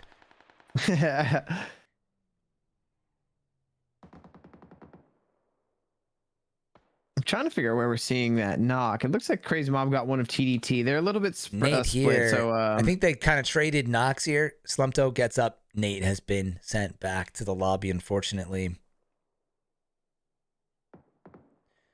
Vigorous closing in on Eno. Looks like we might get some action here. So let's pop into this at Hacienda. Kind of surrounding Kidzo's here. Looks like Kidzo's kind of on the hunt in these games so far. He wants some action. Yeah, a little bit of a knock in transition in match 2. We saw him pull up and re-knock and get a confirmation, kind of spoiling Phase 9's game. So we mentioned it once or twice earlier. Vigorous and Kidzo's here kind of playing with house money. They're locked into the top 4, perhaps top 3 spots, and they actually could jump 2nd place. So that's really what they're looking forward to today, is to try to just stack some points, take home a little bit of extra qualification money, and then regroup this weekend for the finals versus EU. Right now, it's just a little bit of practice for them. They're going to try to walk onto this Team Eno here. They've already got some members on the roof. I'd love to see that angle blitz. I'm not sure who that is up there, but Prod already up here with his DMR 6X strapped onto it. He has a couple of members still in Hacienda below him. I'm sure he can hear that noise by now. And just going to need to be careful because there are some of those Team Eno members our winners of last match, however, near the longhouse, so he might be able to. He just needs to be careful here because there are angles for that can see this roof. Yeah, one of the great angles here is this viewpoint into the stairs. If you've never used this before, this is such a clutch spot to kind of get some shots in there. Initial shots onto Verbal there. Not enough to really do anything major. Kidzo kind of trying to sneak up the steps here. We'll stick with Prodigy, though, unless Kidzo continues to move. Prodigy might try to get a nade here and then have Kidzo follow up. Kidzo flanking around on the top floor. Stiffy and Noxy are still a little far away here to follow up if like both these members go down really quickly. So they need to be a little bit careful. Looks like Eno's trying to separate on the backside. Looks like they're trying to leave. Kidzo finds one still in the house. Takes him a little while, but he does get the knock here. Double knock, actually. Prodigy following up with some nice kills there. Eno, Lanane goes down. That's Noxy. Yeah, this all unfolded pretty negatively for Eno pretty quickly here. It's just one member now that's going to just hightail it out of there. Vigorous picking up 3 quick kills. It looks like they got the drop on the final member who's kind of heading towards mini Hacienda. Stiffy is doing a little bit of run jump scouting here. Can he take him down on the run? Oh, not quite. Some good damage, about half health on that runner. It looked like it looked like for a second that a shot came from another direction, or maybe I'm just kind of I think it was one of his team members at a different angle. Gosh, it looked like it came from it. Yeah, but there's no one else over there. So definitely just Vigorous there. Unless a wild shot came from Legend, I doubt it. P9, one of the teams we want to watch on a rotation. Yeah, let's hop on board with them. They need to get it going. BH had a stronger start today, so they've kind of leapfrogged P9 and are looking like a little bit more of the promising team to maybe Mitsu's jump into the going top 9 here. Does he know that 187 was just right here? Definitely does now. They're getting away with a care package and they're pulling into this compound. This nice heady onto Savage there from Mutso, but he's got to watch out. This could potentially hurt them, though, Stento. Sometimes stopping in a rotation, they want to get some points, but sometimes it can slow down your rotation, prevent you from getting to where you want to go. Legend just got Blurtsy. He pushed up really far there. We missed that. Angel FPS is on the backside here. Blurtsy might get flushed. Angel's got a big nade. Yeah, see, this is already backfiring a little bit, but if they get all flushed by his own teammate, what is going on for phase 9? They were trying to launch some nades. And yes, Sento, they're using a lot of throwables here for a fight that, to me, I think they're too disjointed of a push. Like, you gotta get antsy into this. They have the numbers on these guys. Just 2 down here, Blitz. I think they're getting antsy nice for points. Wag. But Legend goes down. Now it's just 1 left. Rest of the team is popping up from above. Muso goes down. I'm just kind of bummed with this because phase 9 had the numbers, and if they all kind of crashed this compound and were efficient with it, they could have taken out the 2 187Z members here. But Blurtsy a little bit too anxious, and then an errant nade from Wag took him out, took the thirst out there, and then the rest of the 187Zs kind of showing up from the high side, west side, and a little bit of a disorganized attempt here to get some points and get into the top 9 here from phase 9. They still have 2 members here. They still have another 2 matches after this, but they really haven't gotten a grip on the afternoon yet. Yeah, I mean, in those moments, sometimes it's really hard to decide, are we pulling up here to try to sneak in 2 points? Is this risky? Maybe there was some kind of mixed comms there. That's when you kind of need to be really decisive, but obviously it's hard to do that. That's what we all work towards when we're playing a game like this, is making those really decisive decisions as a team. But I said it before, but I think, they're probably just getting a little antsy Stento to get those points, and I think they should have probably just continued their rotation, gotten to a better spot. But, sometimes things happen that way, and it is what it is. So after all that, 187, I think they only lost 1 there. Maybe 2. We'll have to check in with them. Obviously, we see 2 members here because they did lose 2. Malibu and Savage. Malibu must be a replacement. I don't think we've seen that username. At least I don't remember it. SI, a little split. Gonna hit the menu here just to give you guys a look at the map. We also kind of want to see what's up with BH, see how they're doing. They've made their way in from Monte Nuevo, just outside of Picado.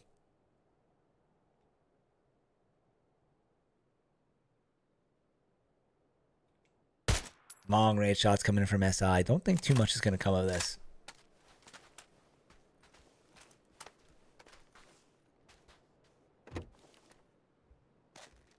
One at 7 continues on. There are still we do. Oh, sorry. No, go ahead.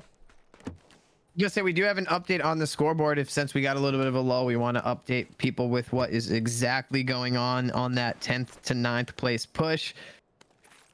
Once again, ladies and gentlemen, when this does pop up, there you go. 9th place is what is going to get you a ticket into the finals. And the Dub Hub aren't playing tonight. They're hanging on for dear life with 170 points. The Bloodhounds are making the most threatening charge at that right now. It's 15 points that they need to tie the Dub Hub and potentially leapfrog them into 9th place. They've got 3 more matches, including this one, to get those 15 points. The Bloodhounds have kind of had a up and down tournament. They're coming on strong today. We'll keep a very close eye on them throughout the rest of this match and 2 matches afterwards as well.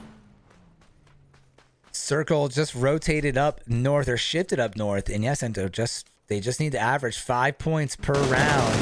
We're gonna keep an eye on their rotation. We're gonna quickly hop in with the 7 Kings, who are getting knocked out here. First place leaders, they don't really have much to prove at this point, but they were still kind of fragging out a little bit here.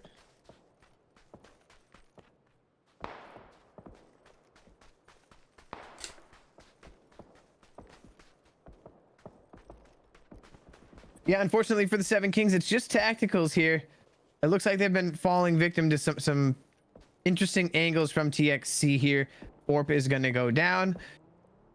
We've got 48 players, but all 16 teams alive as we pass the 11-minute mark right now. And a couple teams we want to keep our eye on are BH and P9, both kind of playing edge right now as we watch this phase 2 circle up onto kind of Hacienda Graveyard and the crazy intersection. Lots of teams still have a lot of work to do on their rotations. I like where you're at right now. BH getting very close to Crazy Mob here, and I'm not really sure they have any idea what's going on. They've pulled up in this dip. There you go. Crazy Mob starting to lay down some Problems damage is now. getting pretty close, Sento. I don't think they like this, and we're actually trying to leave, but now Problems being so close. Nade could cause a problem, and it does, Stento. That's why I was trying to get out to aerial view to watch this nade for Problems. Salad's there, though, gets a nice respawn, but look at this blue zone follow-up, Stento. This is really frustrating for teams. They normally don't have to deal with this, so Muerte caught a little off guard, was probably saying, hey, I got to get him out of the blue zone, but technically, Stento, he didn't, because Iraq is still up. That's something you need to know early on. The blue zone, I think the blue zone damage matches its phase, Stento. I'm not 100% sure about that, but early on, you don't really need to worry about those nades as much as later on. So he actually didn't need to go for that. And now Salad getting dropped from behind. No pun intended. Shadow trying to get out of here. They still have a chance, even if they get eliminated here, Sento, but it's not going to make it any easier for them. Oh, you got me good with that one, boy. I'm done, man. That was awesome. Just some stupid dad jokes for everybody out there. I don't know if that's a dad joke, but close. Oh my goodness! Did he get out of there? Did any of BH get out of there? I'm sorry, ladies and gentlemen. It looks like Shadow did get out of there. You can see him right on the bottom of your map, barely. Oh, I'm sweating after that joke.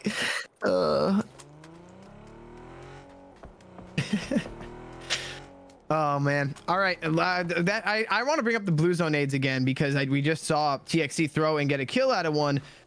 Players are going to learn really quickly how those work, how seriously you have to take one of them early on, and we just kind of saw the blue zone nade was directly on a knock, and it very much looked like one of those BH members went in there and tried to do the pickup mechanism, couldn't get it cleanly because obviously if you've tried to pick up your friend with that mechanism, you know it never works the first try. It's always kind of difficult to do for whatever reason. So he went in there for the pickup, couldn't get it, and then by that time the blue zone nade had taken him down to like almost one shot. And the thing is even if that knocked teammate stayed in the blue the whole time, he was going to be okay since it was just early phases. So we'll have some research to do on whether those blue zone nades damage match the phase, because I personally haven't heard that, but no, it doesn't. It doesn't. So I'm just, because I was like, I've heard that, but I don't think it's true. So what Yeah, happens is I'm pretty sure they hold the same damage throughout, yes, throughout the whole time. It's and 10 just damage kind a of second. I just Googled it. So I just went to the PUBG Wikipedia page, and it's, 10 damage a second there coming in and out. So yeah, very interesting. But as you can see, this is the first day that console will be playing with these updates. So you can see BH wasn't really sure if they need to address that blue zone, fight around it, pick up their teammate right away. We'll see them get adjusted over time, but that was very interesting to see the first blue zone nade kind of really shake up their thoughts there on what to do. Yeah, it's interesting seeing these things happen live. And I mean, I really believe that we saw Muerte go in there thinking that he needed to, get him out of there when, after the correction that we have for myself there, 10 damage a second is not really going to kill him. We saw he was still alive once it closed up. So he would have been fine just trying to fight. But again, I would have probably done the same thing. You're panicking. Every point is on the line. You're trying to make a big comeback. This is a, big tournament event. So you're trying to make the smart move there, and it just backfired a little bit. Yeah, it was cool to see. I'm really enjoying seeing the different things. There's blue zone nades. I think these things are kind of be met with resistance at first. New changes to the esports, but I'll be curious to see if it's something that sticks around. If it's something that's, oh, there you go. Nice push on by both. They must have realized he was dealing with just a solo. 7 Kings gonna be out in 16th here. They're kind of just, doing their victory lap. 7 Kings have already won the regular season. They've got plenty of points over the rest, and I think they're kind of crippled tonight with just 3 members. So they're kind of just riding the wave out. Honestly, a big shout out to them for not just like abandoning this event. I think some people kind of, end of the season, don't have much to play for. Sometimes we see some players and that type of thing drop out, but that thing really does, those dropouts, that type of thing really does ruin an event, because the structure, not having enough teams, not having enough players, it totally affects the gameplay. It totally affects how people are going to approach fights and certain things. So I just like a big shout out for all the teams that are here sticking it out with a 4-man with nothing to play for. Again, that's really appreciated, and I think it's kind of become it's something that people are kind of abandoning leagues and stuff, and I think that, again, people need to realize that there's a lot that goes into these leagues, and whether you're paying for them or not, you are expected to kind of finish it out. So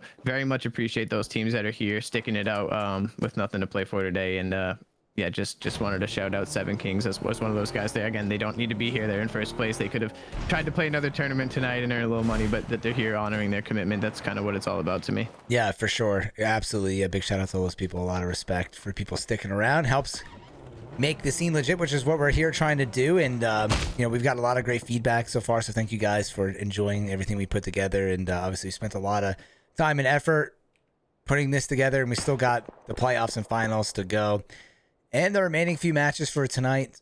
It's been very exciting, really, the whole way through. Are right above TDT, getting caught in the kind of Superman jump. Gonna try to aim down, but it was a little late there, and the team's not here to really follow up with some shots. Silver's a little bit here. Does get the knock actually onto Money.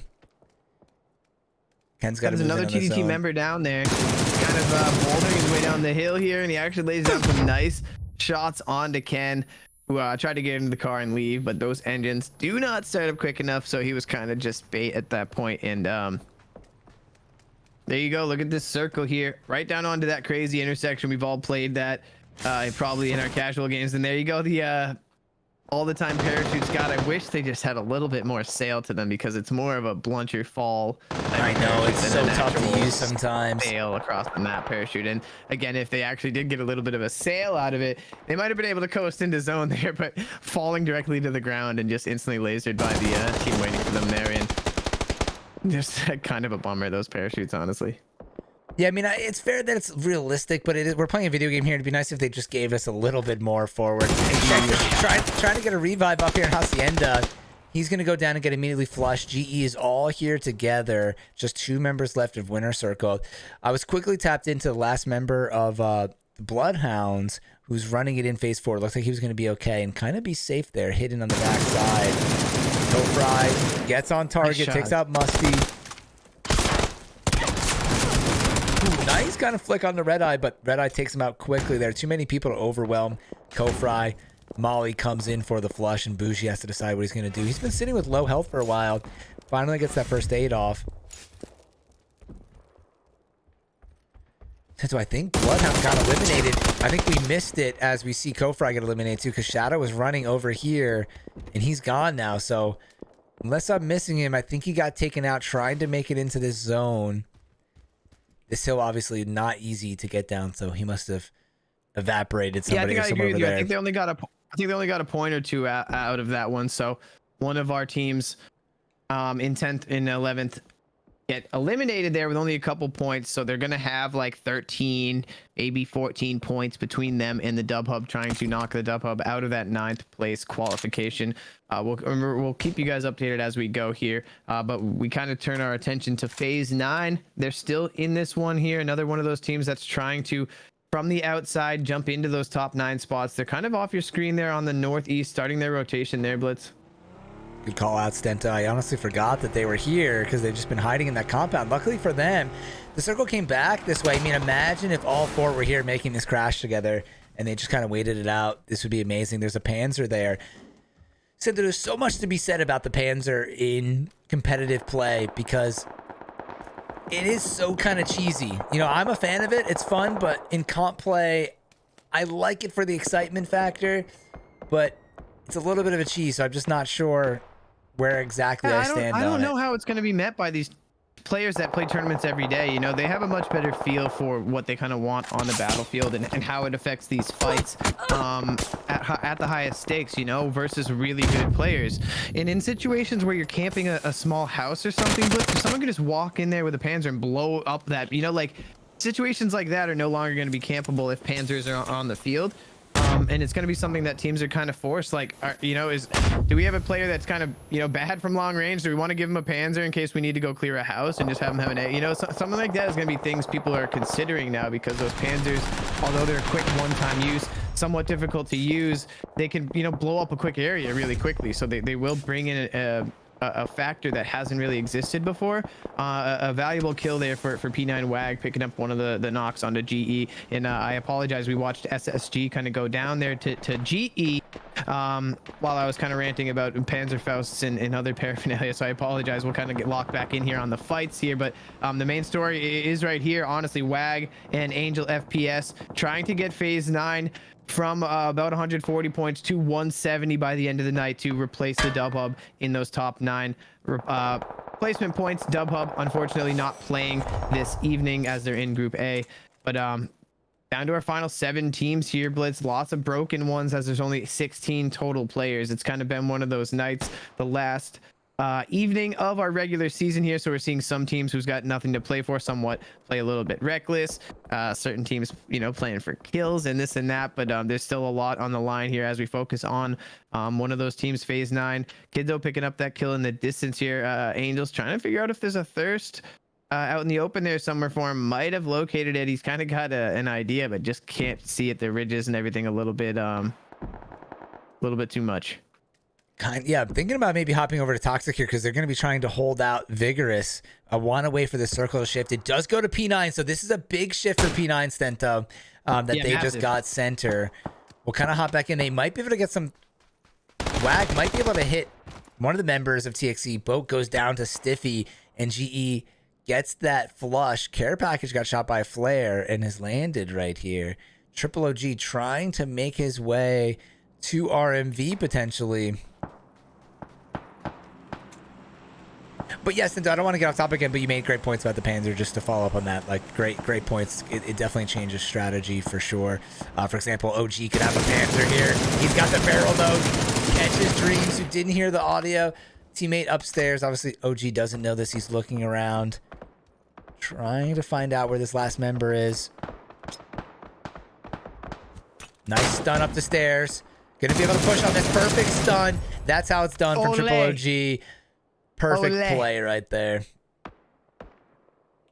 I love that play. Perfectly placed stun. Brand's just holding the hard peak on the stairs, totally dumbfounded by that stun, and just good play, man. It shows you what you can do with the equipment. Nice and clean. Yeah, I mean, after watching these games, I've kind of wanted to increase my stun usage. I've been thinking about it lately, about how important it is, especially in TPP. But it really is such a great play. Wow, we're hearing a mortar play. It was right behind Musty. I'm guessing that's from Abnormal over here. Is this, or yeah, Abnormal. Somebody over here was hitting it's Carm. Yes, Carm. We're watching our first kind of mortar play. I mean, that's when you use it. In this situation, it's a little bit easier to calculate the distance here. For example, just a quick thing, if you guys are, because we're dropping a lot of knowledge on everybody, obviously people know from one square to another is 100 meters, but diagonal is 140 meters, Sento. I think to be exact, it's 141, but you can just do 140 for quick math. So if you're on the diagonal, just do 140, 280, you know, to count, and that's how you can kind of accurately, quickly figure out where people are, depending on where you're standing and shooting. So just good information to have in PUBG.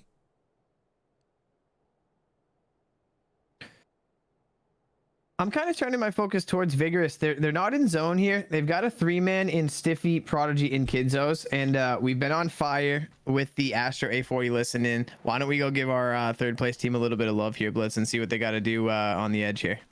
Absolutely, let's do it. Give me 1 second. We're gonna hop in to Vigorous as they might get. Just push TXC right here. Just use that. Just use the LOS like I told you guys. But this GE kid's gonna fuck us. Yeah. ABN. Does anyone have a smoke gun? No. That mortar, bro. Oh my gosh, bro. Mortars. Damn, Mortars. that's close. How many more mortar? Oh my, another mortar. Oh, 2 more mortars. Oh my god. Those are so loud. One more. Who's shooting? Is that GE? Far away? Far? Up back of the 2-stack. Back of 2-stack? You guys have to start making a 100% push. there. Watch out for that 1-stack window, okay? 1-stack window too. Can we wait till this right team leaves? They're about to move. Soon. Yeah, did they already move or no? Start smoking, boys. Oh my gosh, Start smoking a I'm line. through mine. Start smoking a line, boys. Already 10 seconds. They're leaving now on the right. They're leaving on the right. Left side, focus left side, Stiffy. Just focus that. How do you gonna knock second He's floor? by himself. Window. He's on the window. Second, top left window. Top left window. You guys are good. Just push to me and then we'll all push it together. 2-stack. First floor. One's first floor. Oh, behind us. Behind you guys, I knew that. zone. Behind us. He came out. He jumped out, Stevie. He jumped out. Oh my gosh, bro. I was stuck. I was stuck. Dead. Nice. Now P9? backside. Or sorry, left side. Did you kill him, GE, or what? I mean, yeah, but No, G's still up. he's prone to the ghillie. Hit by a fucking nade. I was about to kill him, bro. Comes. Push him, Stiffy. Nice. Pushing. Good shit. Nice. There's a body inside, kid, to your left. It Over smokes. this window. Inside the building. Should be right there. Is Yeah. this 2v3? Close the door. No, you're good. I thought the Is other this door was 2v3? open. I don't know. Stiffy, you push up a little bit and try to get more info.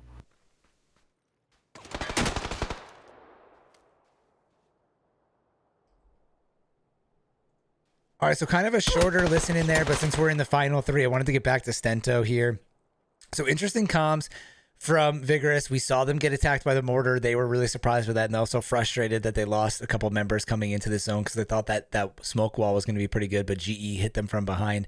Also, because of all the craziness, they don't have information here. They think it's a 2v3 potentially. They're trying to get some information. They actually don't have that. And meanwhile, when we went over to Vigorous, we saw P9 get a couple kills, Stento, from Abnormal trying to rotate. They had a full squad, and it looks like P9 picked up a couple of them coming in. So it's just one left. So I feel like we got to watch their perspective because they're the team chasing. Vigorous and Abnormal are in the top 8 locked in. And Abnormal's going to go down to the play zone. That could have been another nice point for P9, and now it's going to be... Yeah, it might seem irrelevant, but that 1 point might matter. It actually is pretty important that he went down to the zone there. Not necessarily for Abnormal, but definitely for P9. And now P9 have found themselves into second place at the very worst. They want this win here because those 10 points are going to be massive for them. It will be a total of 17 if they can get this dub, Blitz. This will be gigantic for P9 the 10-point bump, because there is a bit of a scale down for second, right? Does it go down to 7 or 6? I think it doesn't go down to 6, 9. yep. It goes down all the way to 6. Pretty big drop to second. So yeah, that's a 4-point differential. Wag right now going back for some throwables. He's got 2 frags. Let's take a look at what kind of part of the circle they're dealing with here. So you could see that they have the structures, the vehicles to work with. Vigorous has this ridge. It's not much, but it's pretty nice though. And then they have a bunch of hay bales out to their left Will the side. Panther come into play here? Still sitting in the garage. Oh, that's right. They never grabbed it, right, Stento? It's still sitting over there. I'm not sure it has much value right now. I but feel like why would not? love Why it. not take it and just try to shoot it over there? Shoot it up in the air. He's Yeah, I don't double know. barrel right now. I mean, and then just pick one of the barrels back up. Maybe after this zone Stento, it'd be worth potentially trying to pick it up and dropping it, lobbing it over the hill. I mean, I definitely would. I'm all for those plays.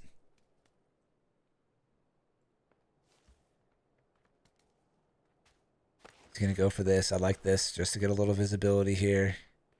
Caught Stiffy, but now Stiffy knows that he's holding this peak, so he might want to readjust. He's going to. Smoke's coming in. We're final circle.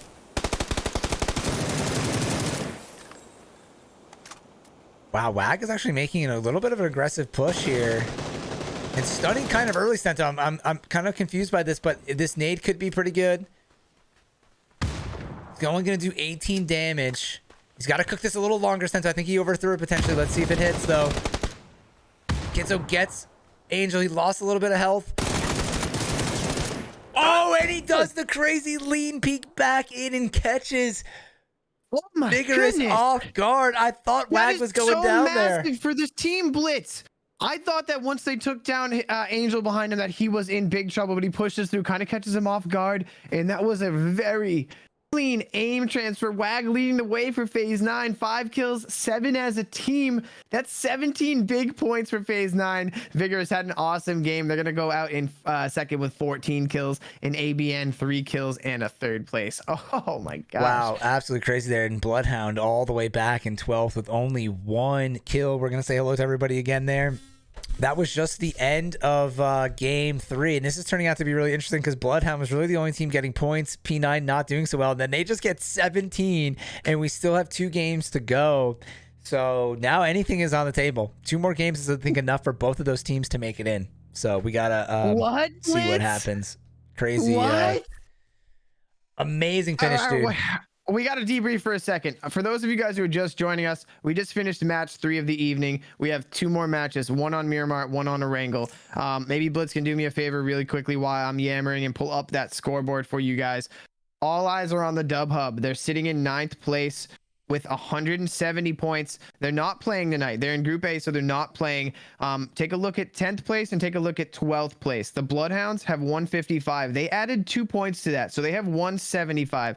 Phase 9 with 142. They just added 17. So they're going to jump up to 159, and they're going to be in 10th place just barely above the Bloodhounds. Now both teams are 11 and 13 points away from the Dub Hub, and they have 2 matches to catch them. This is literally going to go down to the wire. Those 2 teams are going to be most likely fighting for that spot. I think it's going to be very tough for the Dub Hub to fend both of those teams off, especially from the sidelines here. But wow, that was so clutch by Wag for phase 9. They lost 2 members early. I'm not sure which of who was here for that, but early on they lost 2 of their team members to 187Zs. They totally flanked to the north side and took some shelter and found the right time to rotate into where they just won that game from. And the 2-on-1 from Wag right there was worth 6, maybe 7 points with the shift from first to second and the 2 extra kills. So you can't underestimate that play. One of the biggest plays of the tournament so far. Yeah, for sure. I mean, it looked like it was going downhill after his teammate got knocked, and then the aim transfer kind of like leaned. It looks like sometimes, Vigorous ran up to them. Sometimes when you're 2 players, you almost think your teammate is going to kill him first. So I think there was like a stutter step from Vigorous there. Maybe one of them had to reload, and it was just a weird push though because they had almost the better part of the circle. So when they kind of started the push a little early, it was kind of over aggressive, but they made it work. And they honestly though got a little circle love, which helped them out. But they deserved it after struggling a little earlier. So we'll give it to them. And it's all part of the battleground. So we'll get loaded up. We got to check this next game on Miramar. I can't wait to see how this is going to unfold. So we got to get into this. We'll be right back, everybody.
All right, welcome back, ladies and gentlemen. We're getting ready to land into game number 4 on Miramar. Only 2 games left, and we just had a wild finish on our first game on Miramar with Phase 9, who was attempting to make it back into the, or I don't know if they were ever in the top 9, but they're trying to make it into the top 9. Today is our final day of qualifying for NA. Again, we've been repeating this a lot, but if you're just joining us, the top 9 teams after today will be finalized, and we'll be moving on to fight the top 8 teams in EU in the official NA versus EU Showdown, brought to you by Main Gaming. I'm Blitz5. We're currently hosting this on my channel, Blitz5 and Friends. I'm here with my friend, co-host, and founder of Main Gaming, Mr. Stento. Apologies. We've been doing a lot of talking over the past couple weeks. We've casted 60 separate games over the course of these past 3 weeks, so my throat is kind of cutting in and out, but we're still out here surviving. And honestly, this has been turning out to be an absolute blast. That finish, all the games today so far have been absolutely incredible as we watch this first plane path, or second plane path on Miramar.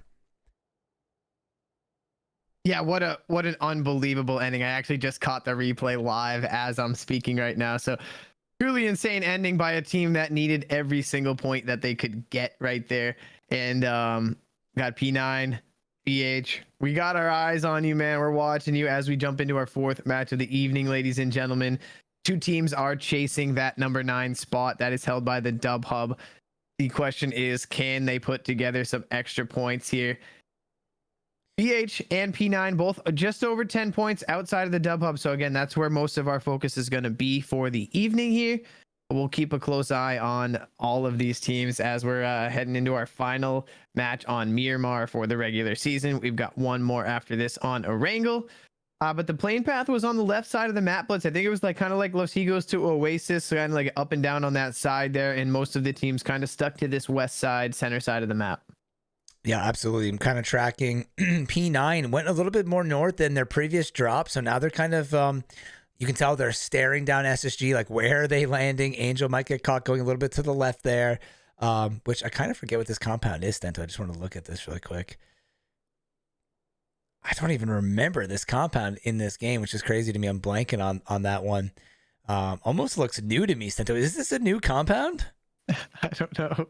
I think this is new, dude. I don't think I've ever seen this compound here to the left. I'm actually about to go check a previous Miramar map because I'm almost positive that that little compound isn't there. Not that it's a big deal, but sometimes PUBG adds in little things like that. Bloodhound is by themselves, and we got this little bit of a hot drop here by one team that's already committed into the top 9 and one team that is definitely going to be out. Unfortunately, it's Eno.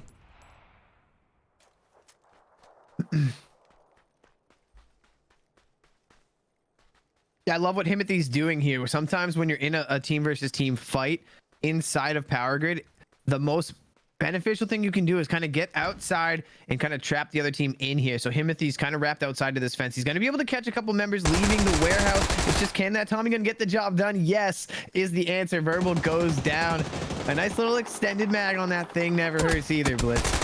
Oh, there's another member of Eno on the outside. Can they take down Himothy? He's going to do everything he can. He's lucky he has that extended clip in there, but he's running out of bullets, running out of time. Kingzilla takes him down on the other side of things. Boat got a confirmation there, and there's another member of Toxic down on the other side of things. So things are evening out here pretty quickly now. It's actually just Boatman up versus 2 members for TA and Kingzilla for Eno. So what was a little bit of an advantage for Toxic turned quick. Yeah, that happened pretty fast there. That Tommy gun, while it's a good gun sometimes up close, the bullet velocity of those 45s, so strange. It looked like he almost kind of got lost in the tracking there on the fence. Also, the fence could have blocked some shots. Kingzilla wrapping around. Gonna get quick knocked by Boat. And Boat, I think, got the revive off. So yeah, nice play by Boat to wrap to that res and then quickly turn to the warehouse after the res comes off to find that pushing member for Eno. And now the tides have turned. It's a 2-on-1 in the favor of Toxic here. And Boat and Triple OG here are going to play this really aggressive. They re-knock Fortier there was a res that happened really quick, but not quite quick enough as these guys got here before the first aid could come out. And as you can see, a new feature of esports now. The blue zone nades are involved and they're coming out, and there's Triple OG taking down that final member. Excuse me, that's a Thirst as well. I stand corrected. There's still another member of Eno. Verbal is still in the warehouse here. All of those knocks have just about bled out. Lenane is not going to get rezzed here. It's just a matter of if we will see Verbal take them down. He's got the M4 with the red dot. It's a little bit better than having a Tommy gun because it does pack that velocity punch, but this is going to be a tall order versus two very good Team Toxic players here. Yeah, he's half health, no vest, Stento. Helmet is damaged. Definitely struggling with what he's working with here.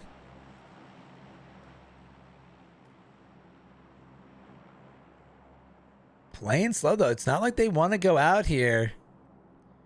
You know, if you really wanted to kind of end their game for right now, you would send it, but definitely still playing here in game 4. Why they kind of loot up. I'm going to take a quick look at the map. Circle has popped. We haven't talked about it much. P9 is actually just running into a team. This is a little bit more important to pop over to this because they need all the points they can get. SI just took one down. And I think, honestly, he just left the game there. Or no, this is SI. I'm sorry. SI has 3 left. I thought I was spectating P9 there for a second.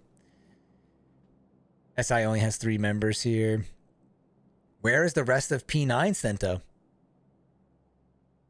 I don't know. I'm kind of confused. I was watching the kill feed breakout because it was both BH and Phase 9 involved in stuff.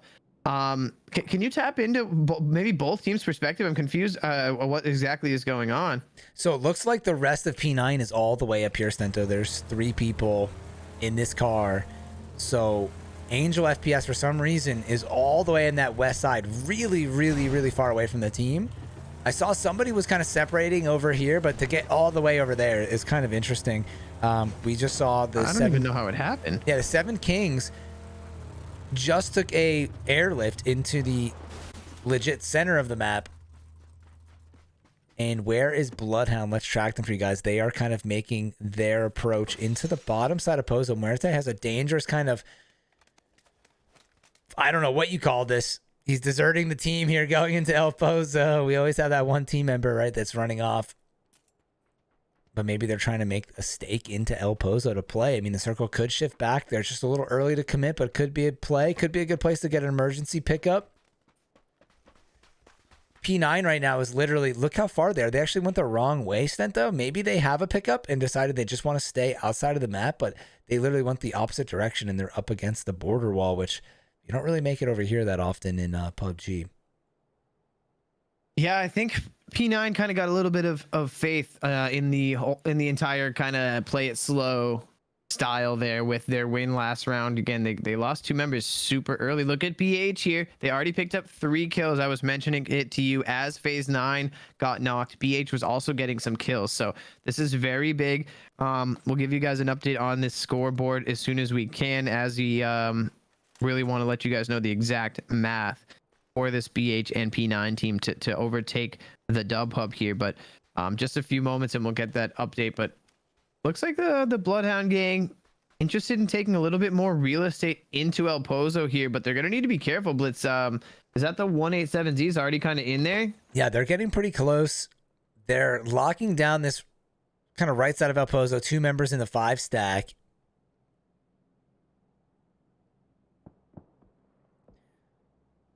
Again, I'm not a huge city player, especially in ranked mode, unless you have to go there. So I'm always kind of curious what people's strategies here. For me, I'm guessing they're banking on it coming back or looking for an airlift. Iraq now knows that at least the 187Z squad is here. Good spot in with the mini 8 times. Gonna head to the arena here. Take a look at the map again. We're seeing some shots pop off from Abnormal. Not actually sure what he's doing. Looks like he's not even shooting at anything. Maybe just having a little fun here in game 4. Winner Circle taking a lift. They might be landing on the 7 Kings. The 7 Kings actually were on this mountain, Stento. I thought they were in the compound, but they're here in Cuevo, went to the buildings. So we'll hop in. what's interesting is they're on the mountains, and the only other good position here is the church there, and their other member is up on the church. So Winter Circle just in a really rough spot here with the mountain and that one building that's kind of the best building in the compound being taken by the Seven Kings. So as you can see up on the roof there, they're starting to kind of get a little bit of an idea of what's going on here. They're going to try to stack this one member of the Seven Kings with some nades into the bell tower here, but the mountain third party shots from these other two members of Seven Kings really playing a factor here. Bougie kind of backs one down with some good shots, but great shots actually. Yeah, it's not easy shooting that high up, and honestly I know there's a lot of people that don't like the ability for players to get up that high, Stentok. We talked about it before, because even if you get the knock, it's like pretty hard to flush those players all the way up there. But you know, fortunately or unfortunately, depending on if you're a fan of it or not, it's in the game now. So again, mark that down if you guys are big ranked players. That's, you know, take this. It's a good spot to go to. I mean, that's why the Seven Kings are there. Phase 2 has popped, ladies and gentlemen. Pulls a little bit down towards Monte Nuevo and that kind of wide open field to the north side of Monte Nuevo in between El Pozo. I think we kind of have all seen this circle. Kind of finishes somewhere, obviously, in between El Pozo and Monte Nuevo in those kind of flat rolling farmlands there. And a couple compounds in the dead center. They're wide open. We're going to see some teams kind of roll into those probably pretty soon here. Yeah, most of the teams committed to the north side. Sento Bougie just gets caught in the church by Quavo.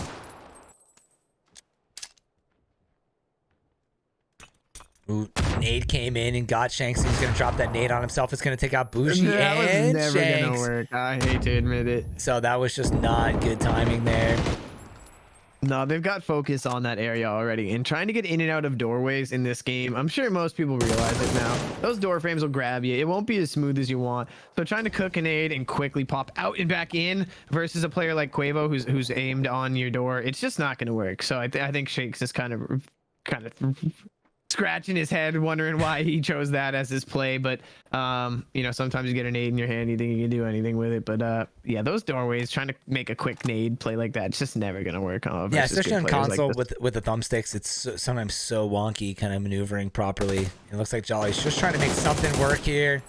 Almost gets Quavo down. He's gonna have to kind of retreat back into the church. The team is all here though, so they're getting flanked on pretty quickly. Let's see if Jolly can at least kind of take down a member to go with him, but he's really low health here, gonna get taken out, and that is Winter Circle eliminated in game 4 in 15th place.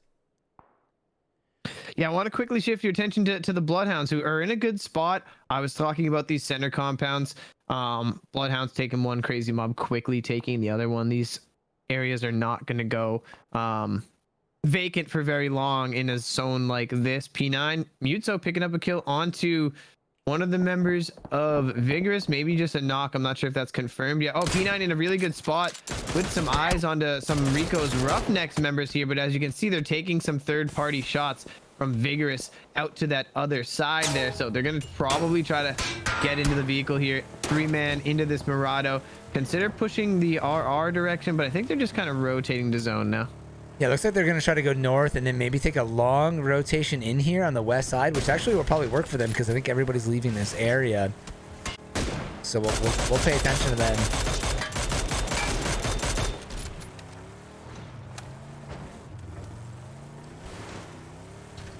And as you mentioned, Stento, P9 kind of made this rotation from Pozo. Irek getting aggressive. Taking out Slump, though. Going for a double kill with the barrel.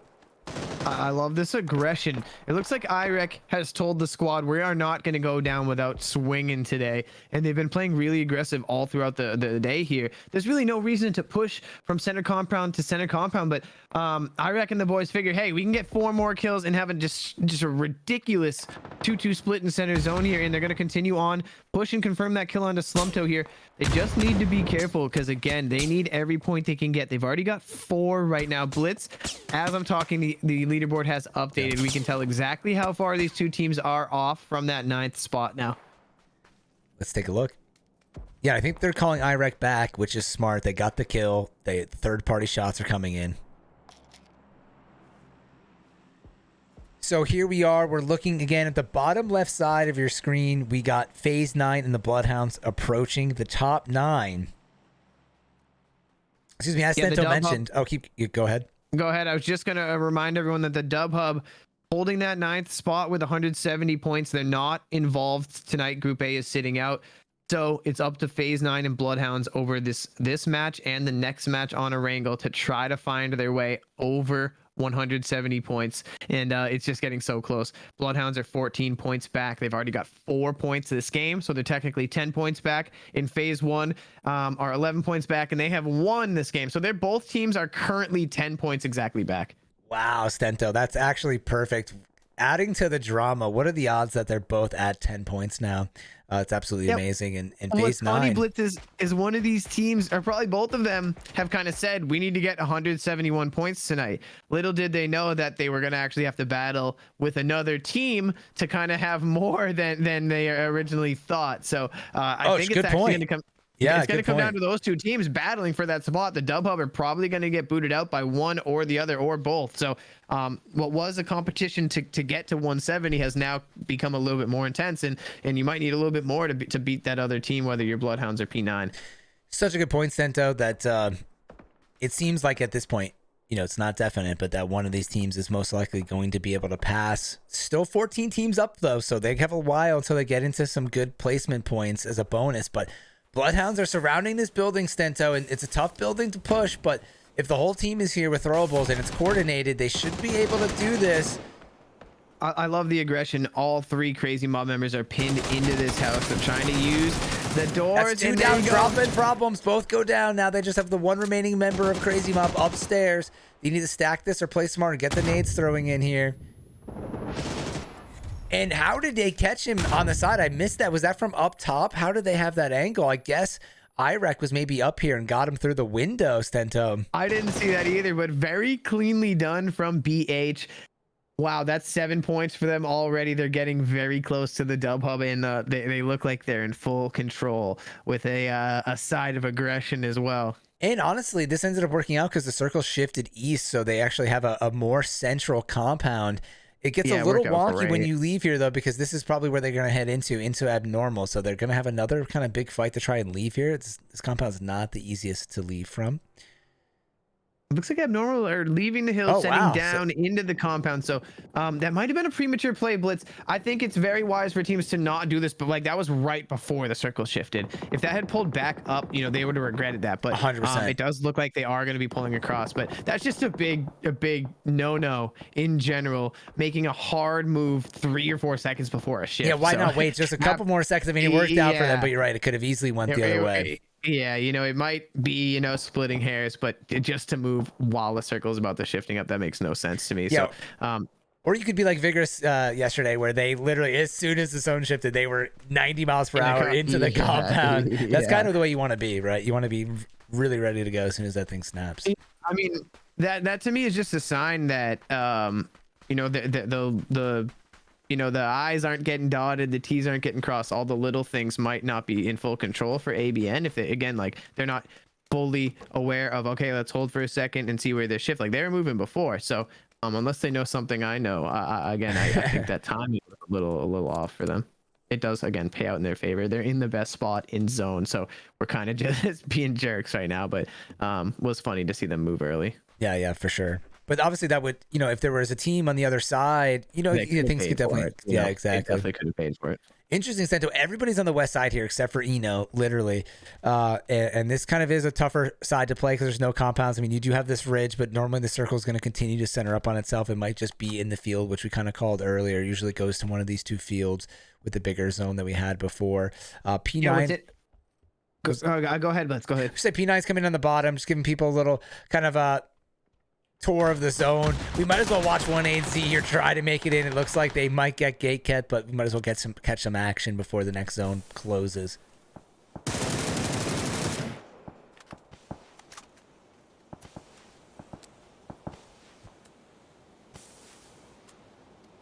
Again, for people tuning in, this is the final qualifying day for NA. The games have been absolutely action-packed. Honestly, Stento, if you look back, we've been catching teams with the comps, the perfect time. We caught the Panzer play, the mortar plays. So many awesome moments we've caught today. It's been on point.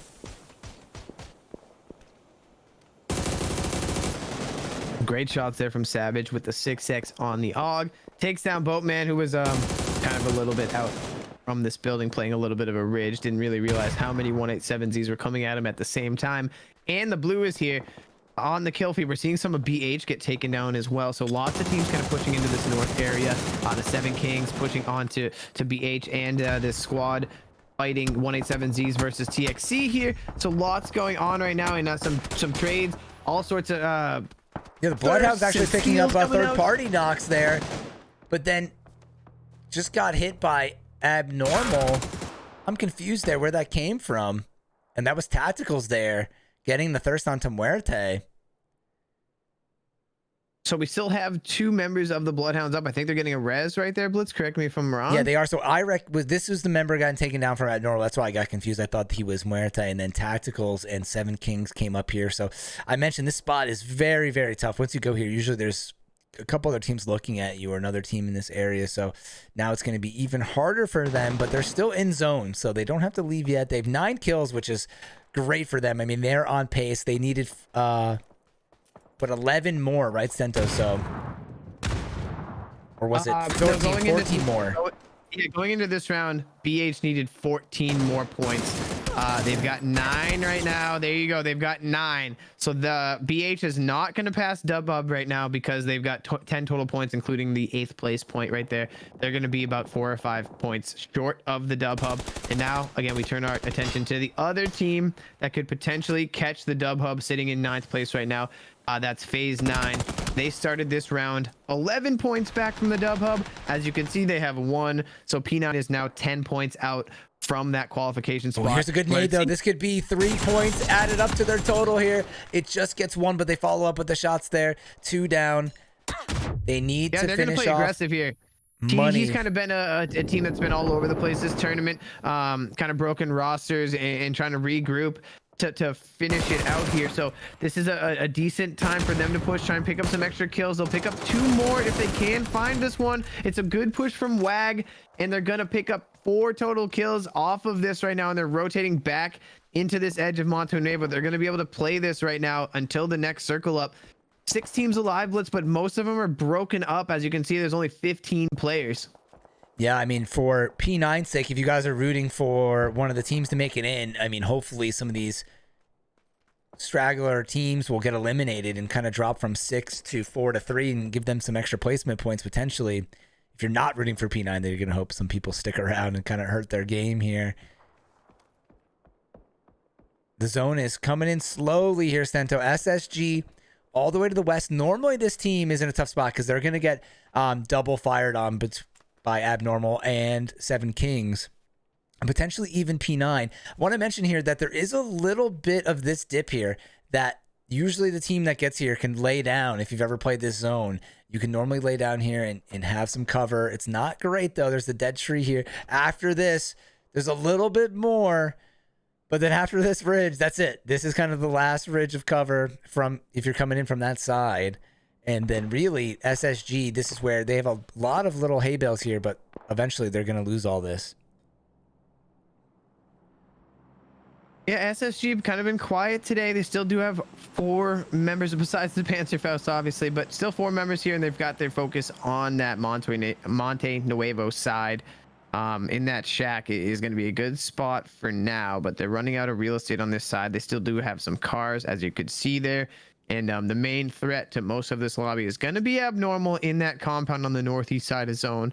They're going to have all sorts of angles on these guys from their buildings and whatnot. And some of these teams on the right side of your screen are going to push into that ridge, most likely along the road. There's a decent dip there. And what do we got dropping here, Blitz? Is anyone going to grab a little piece of end game candy? P90, is this closest to phase 9? It is, and guess what? The circle locked in on their side, so that's actually a huge circle shift for P9. They're stoked right now that just happened.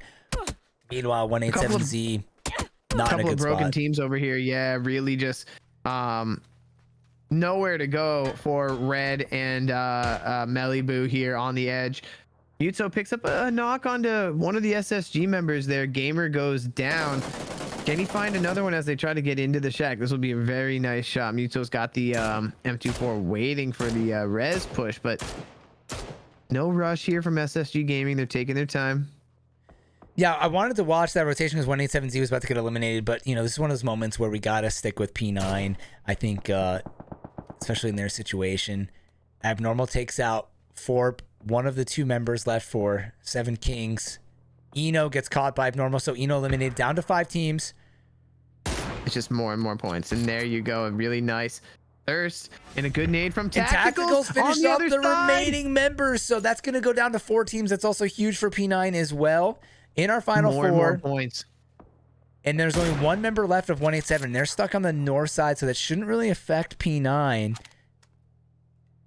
Wag just got this care package. I wish we saw Tactical sneak up on the other side of SSG and just drop some nades. That is unbelievable. Yeah, I knew they were gonna kind of rotate over there. You never want to be in SSG's situation, Stento. That side normally gets just completely wrecked from every direction. Yeah, they kind of had all the focus, P9, Abnormal, and then of course the Seven Kings were kind of forced to rotate that way. So it was like everyone in the lobby was focused on SSG. It was little to nothing they could do. Blurtsy with the bolty here, trying to find a snipe onto the final member of the 187Zs over there, and his teammate Muto got some eyes on the smokes and the final 2 remaining members of the Seven Kings over there, also kind of scouting out the Abnormal compound. Yeah, I don't know. here. Has he spotted them yet at the hay bales? I don't think he knows the Seven Kings have moved exactly to that spot. Yeah, they're running out of real estate here, and as you can see, Phase 7 pulls away from Monte Nuevo. So the Seven Kings and Abnormal going to be in really good position here, and I think this is maybe where we see Phase 9 go out here if Seven Kings and Abnormal both focus this way. It's just going to be a matter of can Blurtsy and the P9 boys find these ridges. They are out there. It's just a matter of they can get into them before getting taken down.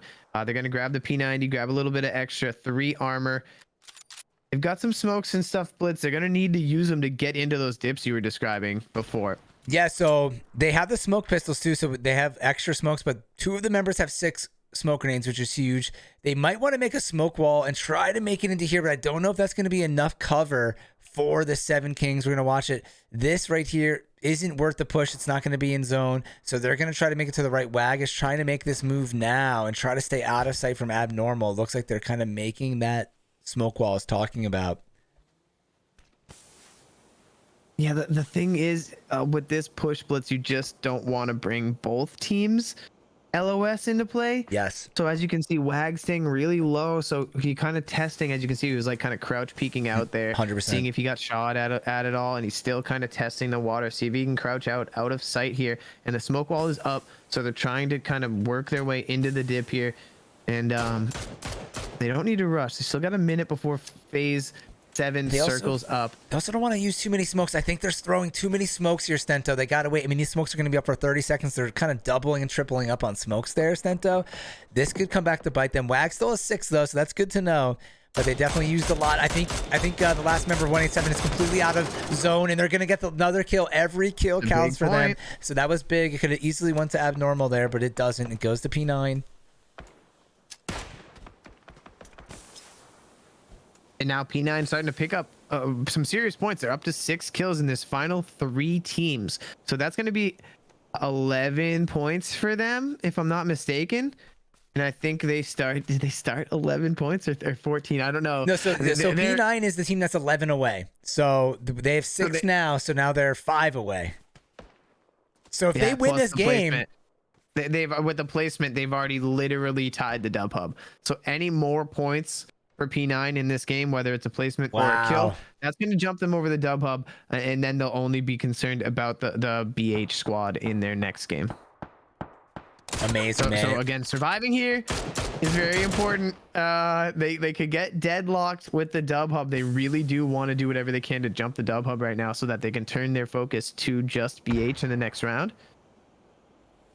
Can't believe this, Stento. They got pushed out of zone. Abnormal. Let's just take a quick peek at what they're dealing with here.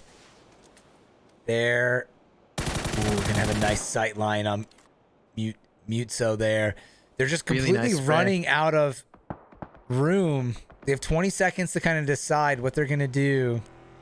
Oh no, Karm is crashing in the coop. Risky pull up here. I love the aggressive play.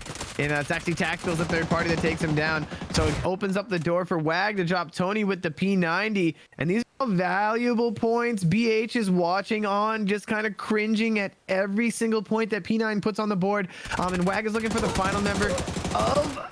Oh, And he's going to get him through the smoke. Or no, was Tacticals, did Tactical steal that? I think he did. Oh, I'm not even sure, but these are all massive points. Even the placement jumps them up another point or two here, and P9 have found their way into 8 kills, and now they've got a 3-on-2 with a very capable 2-man, the 7 Kings on the other side. So Abnormal decided to push there. You might be wondering, are they throwing there? But actually the zone left their compound, and they knew they needed to leave because there's no cover on that side. There's literally no ridges on that area. So they were going for a play against P9, who they already had a knock on previously. So it was kind of a decent idea. Just did not work out in their favor, and now P9 is trying to hold up against the last 2 members of 7 Kings. You would have thought they'd be eliminated by now. How did they make it down the hill? But since they are the #1 team, they make things like this happen. And Blurtsy needs to get a little more active here. His team is up on the ridge, and they're taking heavy fire from those 7 Kings. So Wag was actually able to get down to this car here, but not as proactive as I would have liked to see from P9 here. They're in a decent spot. They've done enough to get enough points into the top 9 now, but everything matters. Actually, this got a trade there. Yep, now it's a 1v1. Blurtsy pushing through with the stuns here. And that's a good nade, but it's a little to the right. I thought it was a nade. I guess it was double stun. Excuse me. That's a valuable thirst. All of these points are just so massive right now. Blurtsy trying to find him through the smoke. He's getting a little bit of a spray. He does. And he catches him. This is... And P9 comes down with a 10-kill game. They're going to get 20 points. They needed 11, Stento, and I don't know if they've won a game so far in the tournament. And they do on the final day when they need it the most and officially pass the Dub Hub there. So big congratulations. Unfortunate for the Dub Hub. Big GGs to them. But P9 just did it, Stento. Yeah, they have. That's a 10-kill chicken dinner. 3-man of the 7 Kings with 14 kill second. That's very impressive work for them. And 2 kills for ABN in 3rd place. All right, so as we say hello to everybody viewing at home, hopefully you guys enjoyed that. It'll be exciting to see that we're on a 10-minute delay right now, so we'll check the chat when people are watching that crazy finish. I mean, we went from almost losing them both Miramar games and being in weird spots to them getting a dub. And it's hard to remember all the games. We played 30, but I don't know if Phase 9 is won, Stento, so that's insanely exciting for them. And again, they really played safe on the outside, and that's what some of these teams really need to do, right, is kind of focus on staying alive and then getting aggressive and opportunistic, as you always say at the end. And they kind of did it, but they also got really good circle love 2 games in a row. The circle really came down to them at that edge spot on Monte Nuevo, which really helped. Yeah. I mean, enough circle love, but just insane plays. Back-to-back wins on Miramar. And we began today kind of a little bit sad because Phase 9 had 2 air balls on their angle, and BH was starting to get it rolling. We started to say this might just be a one-team show here trying to catch 9th place, but Phase 9 said, no, not so fast. Back-to-back wins on Miramar. They boot the Dub Hub out. Unfortunately, one of our more veteran squads, K-Dub and the Dub Hub, are going to be watching the finals from the sidelines. But this isn't decided yet. BH is still within reach of that P9 team. It's going to be pretty close. We'll pull the scoreboard up as soon as we get the update from the API. But we've got one more match left in the regular season of the Showdown here, ladies and gentlemen. We'll get that lobby set up, and we'll see you guys in a short few minutes.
All right, welcome back, ladies and gentlemen, as we enter our last and final game, coming back to the original OG map of Erangel. Always a beautiful day in the competitive version of Erangel. And again, we are in our final match, final day and final match of the NA qualifiers, where the top 9 teams will be moving on to play the top 8 teams of EU. Again, apologies if my voice is a little raspy. We've been doing a lot of talking, almost giving out of me, but we're sticking around for one more game. We're going to have a break tomorrow and back for the playoffs starting right on Saturday. We'll be playing Saturday, Sunday of this upcoming weekend at 3 p.m. Eastern, 7 p.m. GMT, and then the same the following weekend. I think it's July 2nd and July 3rd, but don't 100% quote me on that. Here is the leaderboard on the left side. You're probably looking at it during the break, but what we're watching now is the Bloodhounds in Phase 9 approach the Dub Hub, and with the last game, back-to-back wins for Phase 9 on Miramar, they officially passed the Dub Hub. So we're just waiting for this leaderboard to update. It takes about 5 to 10 minutes for this to happen. Usually actually probably like 10 to 20 minutes actually for T-Wire here, but we'll get that information to you as soon as possible. And here is the flight path for game number 5. Heading all the way from kind of just above Quarry here to Stallberg. Kind of a north drop as our final one here on Erangel for the regular season. Yeah, welcome back, ladies and gentlemen. We're going to have a heated ending here. Our 30th and final match for the NA regular season. Don't worry, though. We've got plenty more PUBG coming to you guys Saturday and Sunday, the next 2 weekends at 3 p.m. Eastern. We will have the finals where we will settle the best team in NA and EU. But word on the street is, Blitz, there is a Pochinki party going down in the last match. And look at this. We've got 2, 3, 4 teams hot dropping in here. Let's get it. Definitely the hottest drop so far. It took all the way into the 30th match for people to really send it because not for everybody to send though, but for a lot of people it's locked in. But Bloodhounds still have a chance. But because of this hot drop, it honestly could make it much more difficult for Bloodhound to make it in. If a lot of people go out here, let's try to take a look at where Bloodhound is. They landed Yasnaya, and Abnormal's there. So they do have some people to fight with in Yasnaya. Try to stay on the action here in Pochinki. Forp is down for the 7 Kings. Can you show me a little bit of an aerial view here, Blitz? Of Pochinki? Yeah. We'll just watch. We'll get up close and back up here. There's so many teams here that I'm just kind of curious how they're about to maneuver. And there you go. Shanks taking down Quavo. Tacticals might be the last one left for the 7 Kings. Go for it crossing the street. Bougie thinking about it as well, I think. Or is he dropping a mortar or something right now? He is. I thought so. Thought I saw a mortar coming off. Potentially there's a pickup popping off as well. So this really is a Pochinki party for sure. I think this first one's going to go way too far out into the Pochinki fields. Oh, where'd this guy get his mortar math degree, man? Yeah, that's one of those ones where you just hit the max, the shortest distance possible, but I think it's still 130 meters. So it's still a little far. RR is kind of taking over this right side. Tacticals takes out Triple OG. Maybe it's time to get down into his view. We missed a hot play from him at the end of last game with a nade that maybe wiped all of SSG, and now he's a solo. He's got nothing to lose. Ladies and gentlemen, this is one of the best players on console, whether you know him or not. Tacticals has been around since the beginning of competition, and God, he's been on several teams that you've heard throughout the years, one of them being the Mates. Kind of dominated PUBG console for a while, and he was one of those pillars of that. So he's been here for a long time. He's definitely one of the most talented we've got here, and always a joy to watch. We'll be seeing him and the 7 Kings in the finals for sure. For now, the Pochinki party rolls on, and it's kind of been unfolding kind of slow here between RR, TXC, Winner's Circle, and the 7 Kings right now. All sorts of weapons on the battlefield right now. Boatman takes down Ko with the shoddy, and now Jolly with a ump in his hand, trying to figure out exactly how he's going to play this. Yeah, he's kind of thinking about what he's going to do here. Needs to get to Kofry a little bit. He knows that somebody's in that building. Ump is pretty good to push, though. Got to watch out because you can see on the left side of the screen there's other umps and pumps on the field. And also another member of... It's a 1-8 seed legend kind of approaching the backside, but it's going to be a little while, so Jolly has to deal with that. He's also got Blue Zone, new addition. RR now getting some shots. Kind of hard to catch the action because there's so many individual people here and so many separate buildings in Pachinki. Looks like Waxed just got somebody down to low health here. Fresh body. Cake here taking on Tacticals. Shanks is also in there as well. Very close together. Tacticals going for the revive. Just keep missing this action right as we pop through. RR seems to kind of be the team benefiting from this. They only have 2 kills though. But they're still 4 strong.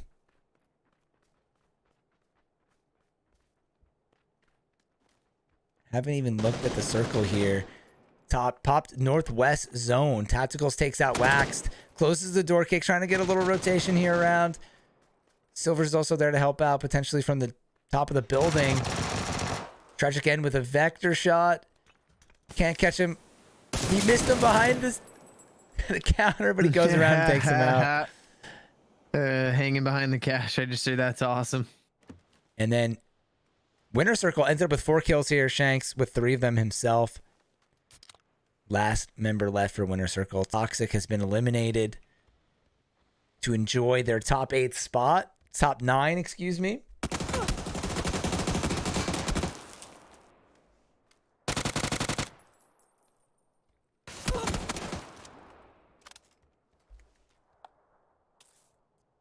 Guessing here that RR is going to start to surround this building. They have to know that most of the members, if not all of them, other than Shanks, have been eliminated.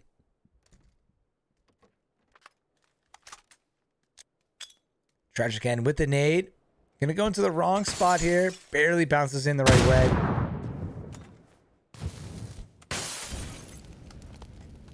And Molly's also going to hit the frame of the window. This is going to be a slow game here, Blitz. I'm kind of watching a couple of the teams that were really focused on BH and P9, both landing and kind of rotating really slowly here and really carefully.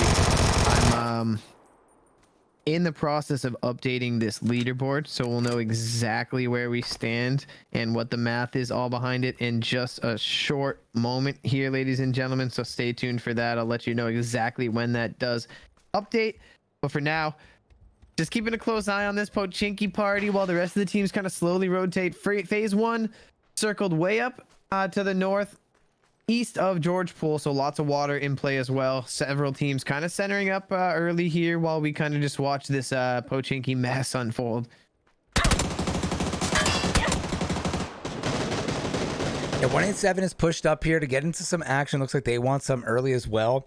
But I do want to bring up that P9 has dropped all the way to the northeast side of the map. So they're really taking a strategy where they don't want to be involved with anything early. And really, they're just trying to stay alive and make sure that they place ahead of the Bloodhounds. So there's no way that the Bloodhounds have some monster game and somehow pass them. Blitz, I know there's a bunch breaking out on the kill feed, but can you just hop on to P9's rotation right now? Absolutely. All of Vigorous on my map, their arrows are pointed this way. So I think they know that the P9's coming this way, and P9 just full sending right now. The bike led by Angel, who did die early last game, so hopefully that's not the case again here. All eyes on P9 and BH, who are battling it out for that 9th place position here. This is one of the most important rotations of our 3-week regular season right here. So you know they were going to wait and allow Angel to go by. They do. And Mutso gets caught in the rotation as well. He can't back out. He had to commit, so they're going to lose 2 members. And then the rest of P9 says, okay, we have to go back to the drawing board. And they're going to try to drive around another way. So that did not work out for them very well. Vigorous is not. And BH is in a really good spot in shooting range. Oh my God, please. We need a scoreboard update. I'm going to let you know as soon as this switches. All right, here we go. Let's pull it up, Blitz. It's 29 matches on the leaderboard. Once again, all eyes are on BH and P9. They're going to be in the 9th and 11th spots right now. 166 versus 179. The Dub Hub aren't playing tonight. They're going to be bumped from those qualification spots. So right now, BH has 13 points to tie, 14 to pass phase 9. That's what we'll keep an eye on here. We just saw 2 members for phase 9 in that 9th spot get eliminated. Yeah, again, so you mentioned it, 14 to pass, 13 to tie. So we'll keep that in our heads and try to do the mental math as these teams kind of get points. Bloodhounds have 1 point. And I think P9 would have 0 there, right? They land in the middle of nowhere. They should have 0. Let's take a quick look here at the kills.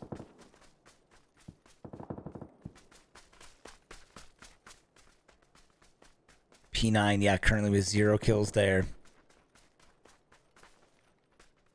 Makes sense because they did completely land alone.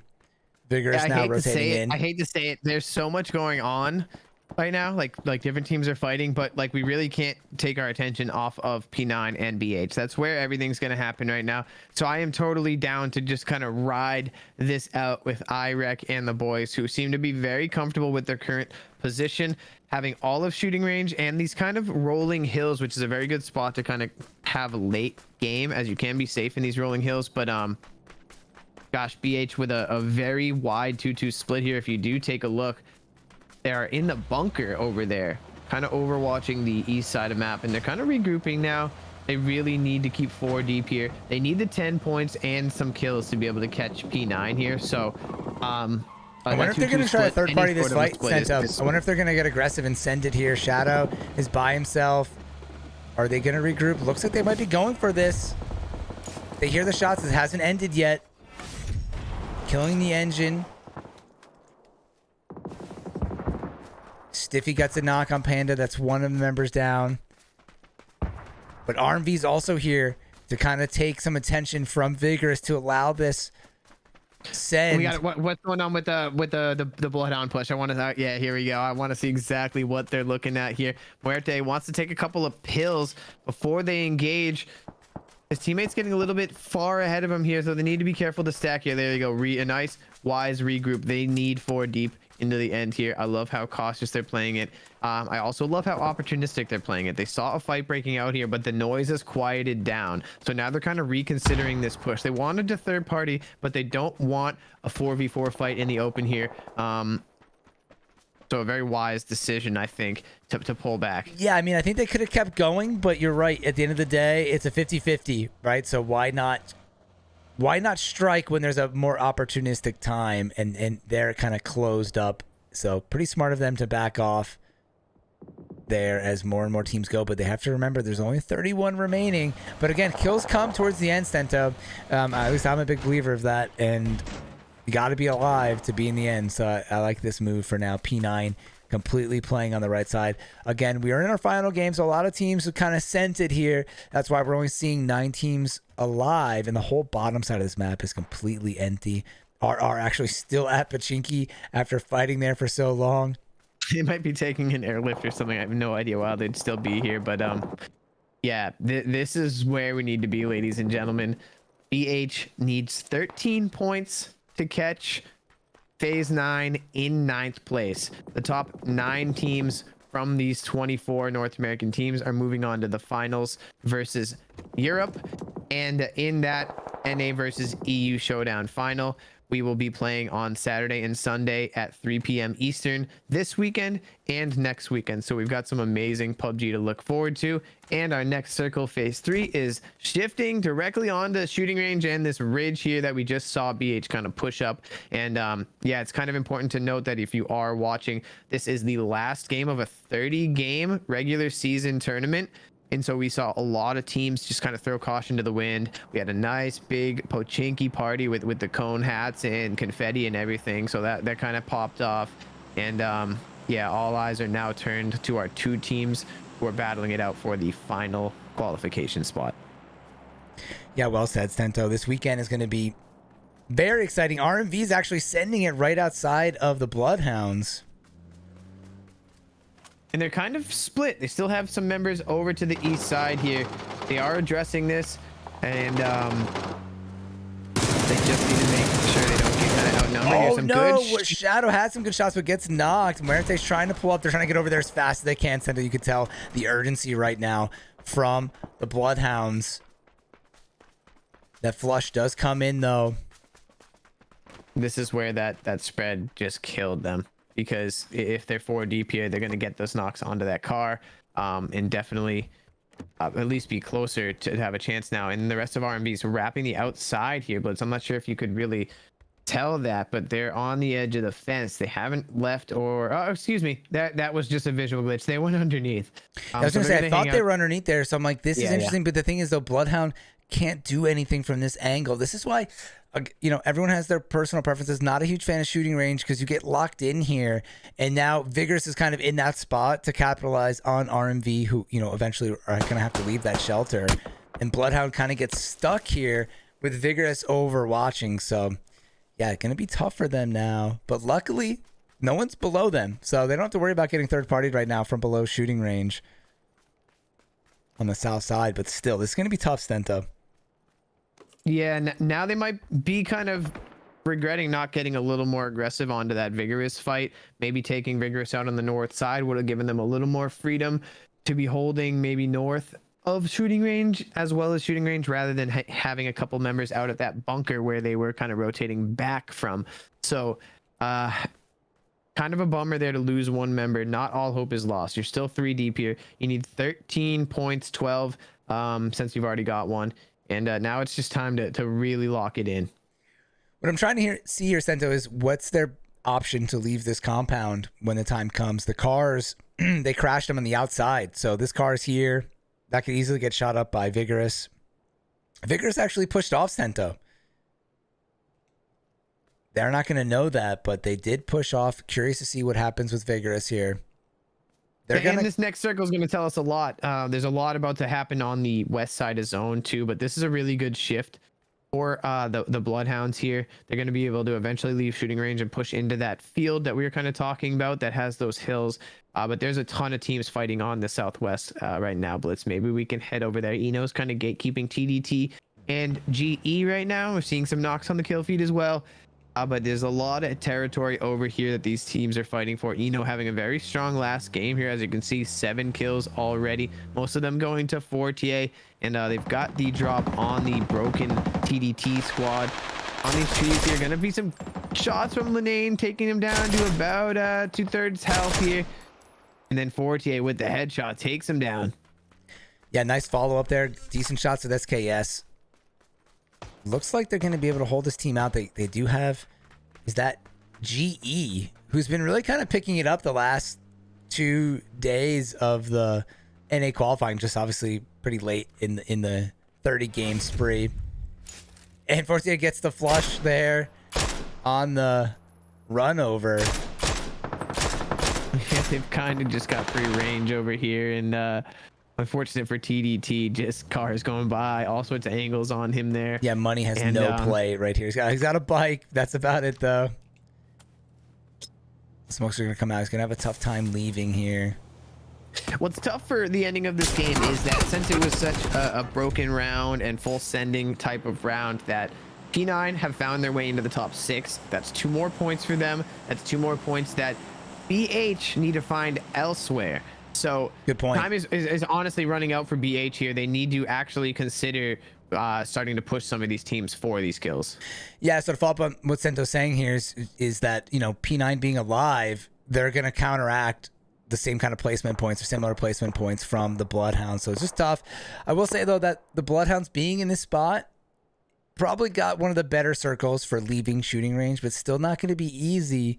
P9 is up there kind of close. IREC might not know it's them, but just sees a team coming up over there. Might be getting comms that a team came up there and that they need to get kind of push anybody, right? Said Blitz, like they need, this is like you can't just go out and get a win with no kills here and lose the tournament. You have to go get some kills at this point. They know that P9 is still out there. I'm sure they were paying attention to the kill feed and they saw Vigorous pick up a couple of those members. But Irek's not the type of guy to sit around, as we saw all day today. He's been playing very aggressive, Absolutely. pushing on to just about anything he can. And now with full awareness from the rest of his team, he's going to push up here and try and get these kills onto what is that P9 squad. So this will be doubly important, not only for the kill points, but to get phase 9 out.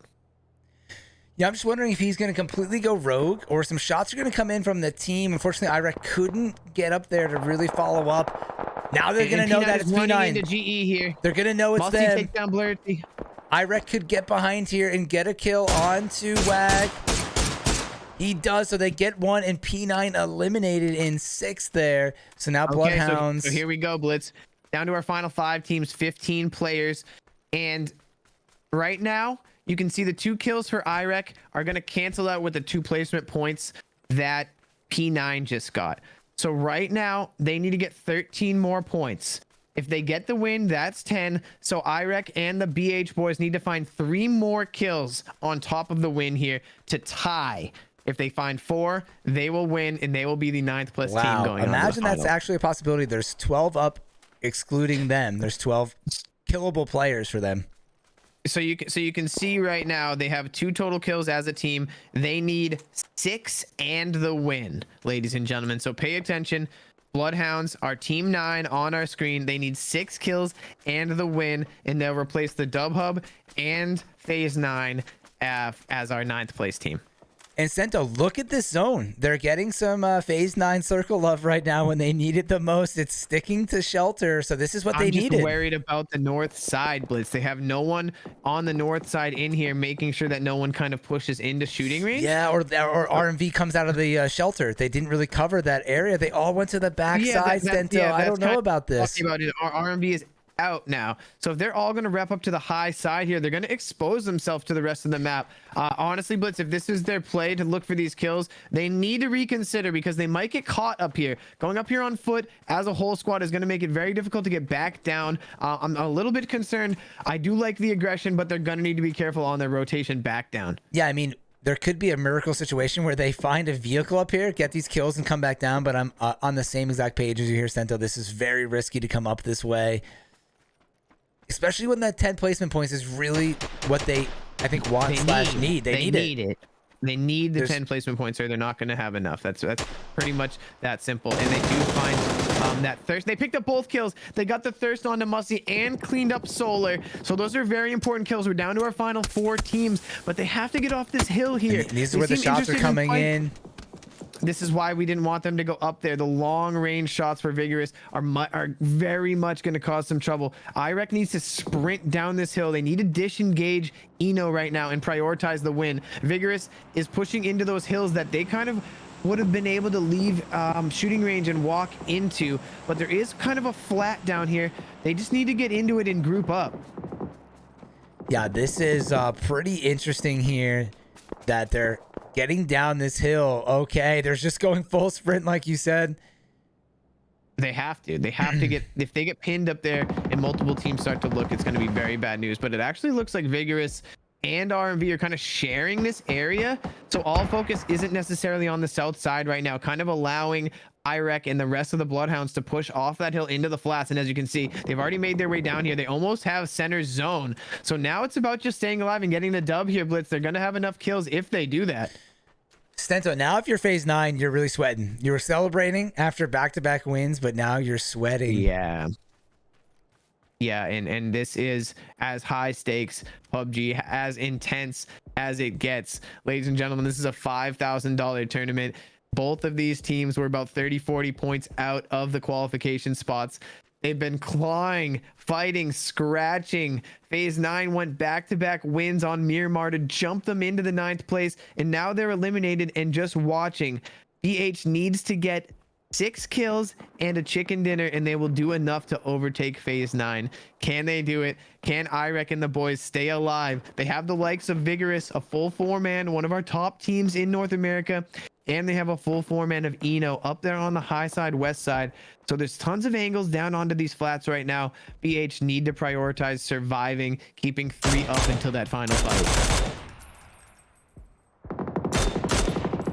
Stiffy taking out Eno. I was quickly trying to do some math. If BH were to just clean up here and get second, but that doesn't even really matter at this point. They're gotta get first.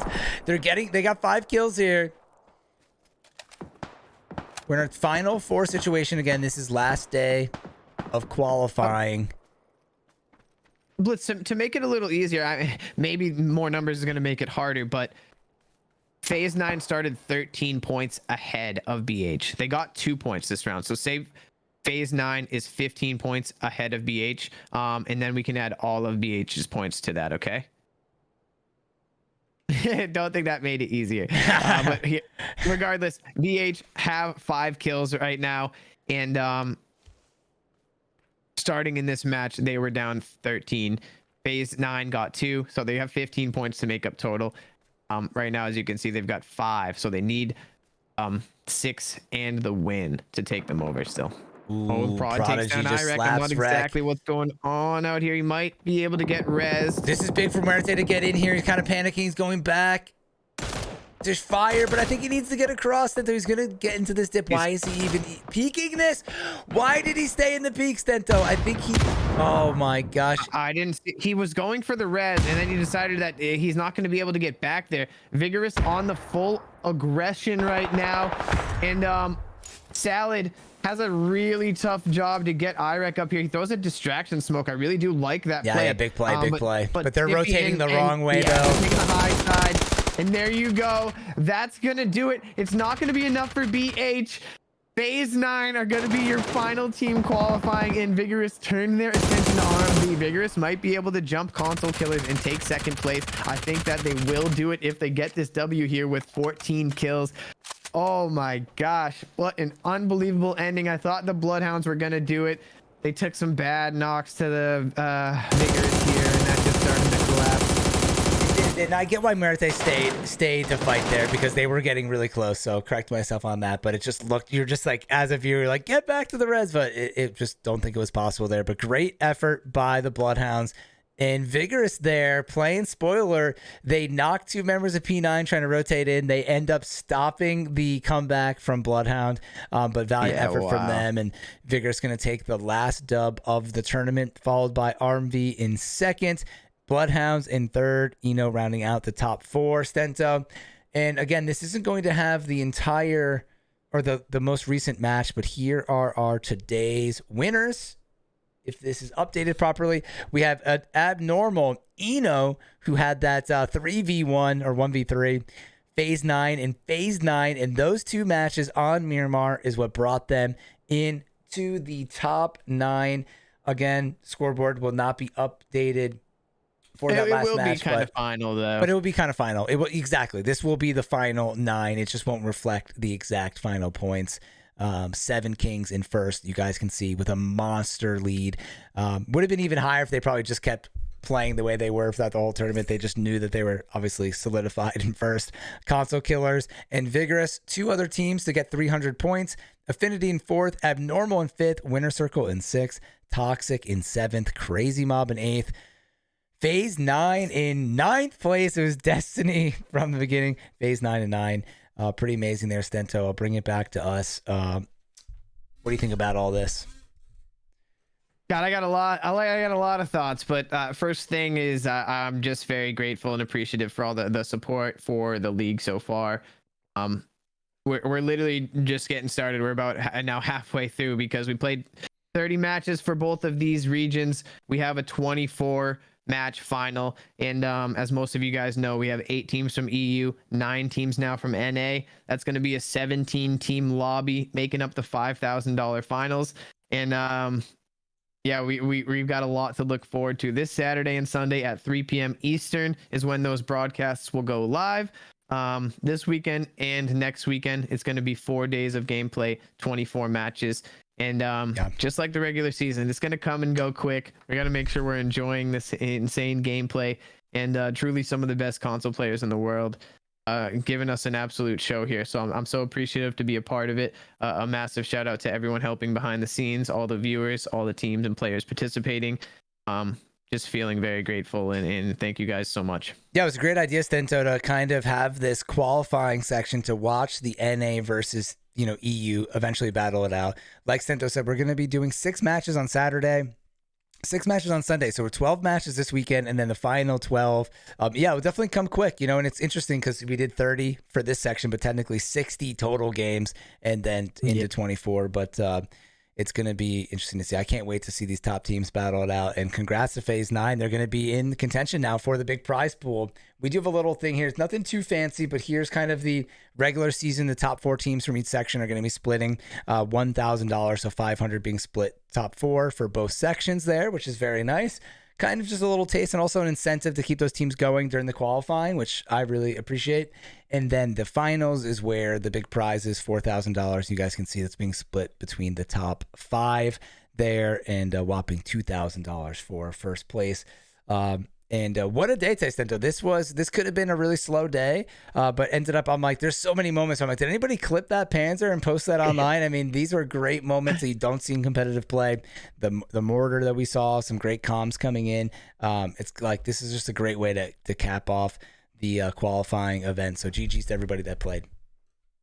Yeah, massive GG's. We got a break tomorrow, everyone, but make sure you mark your calendars one more time, Saturday and Sunday at 3 p.m. Eastern. Right here on Blitz 5 and Friends channel. That's it for us tonight. Thank you so much. Blitz, anything before we head out? No, that's it. Thank you guys for everything. See you guys this weekend. Have a good Friday. Have a good weekend. Much love, everybody. Deuces. Peace.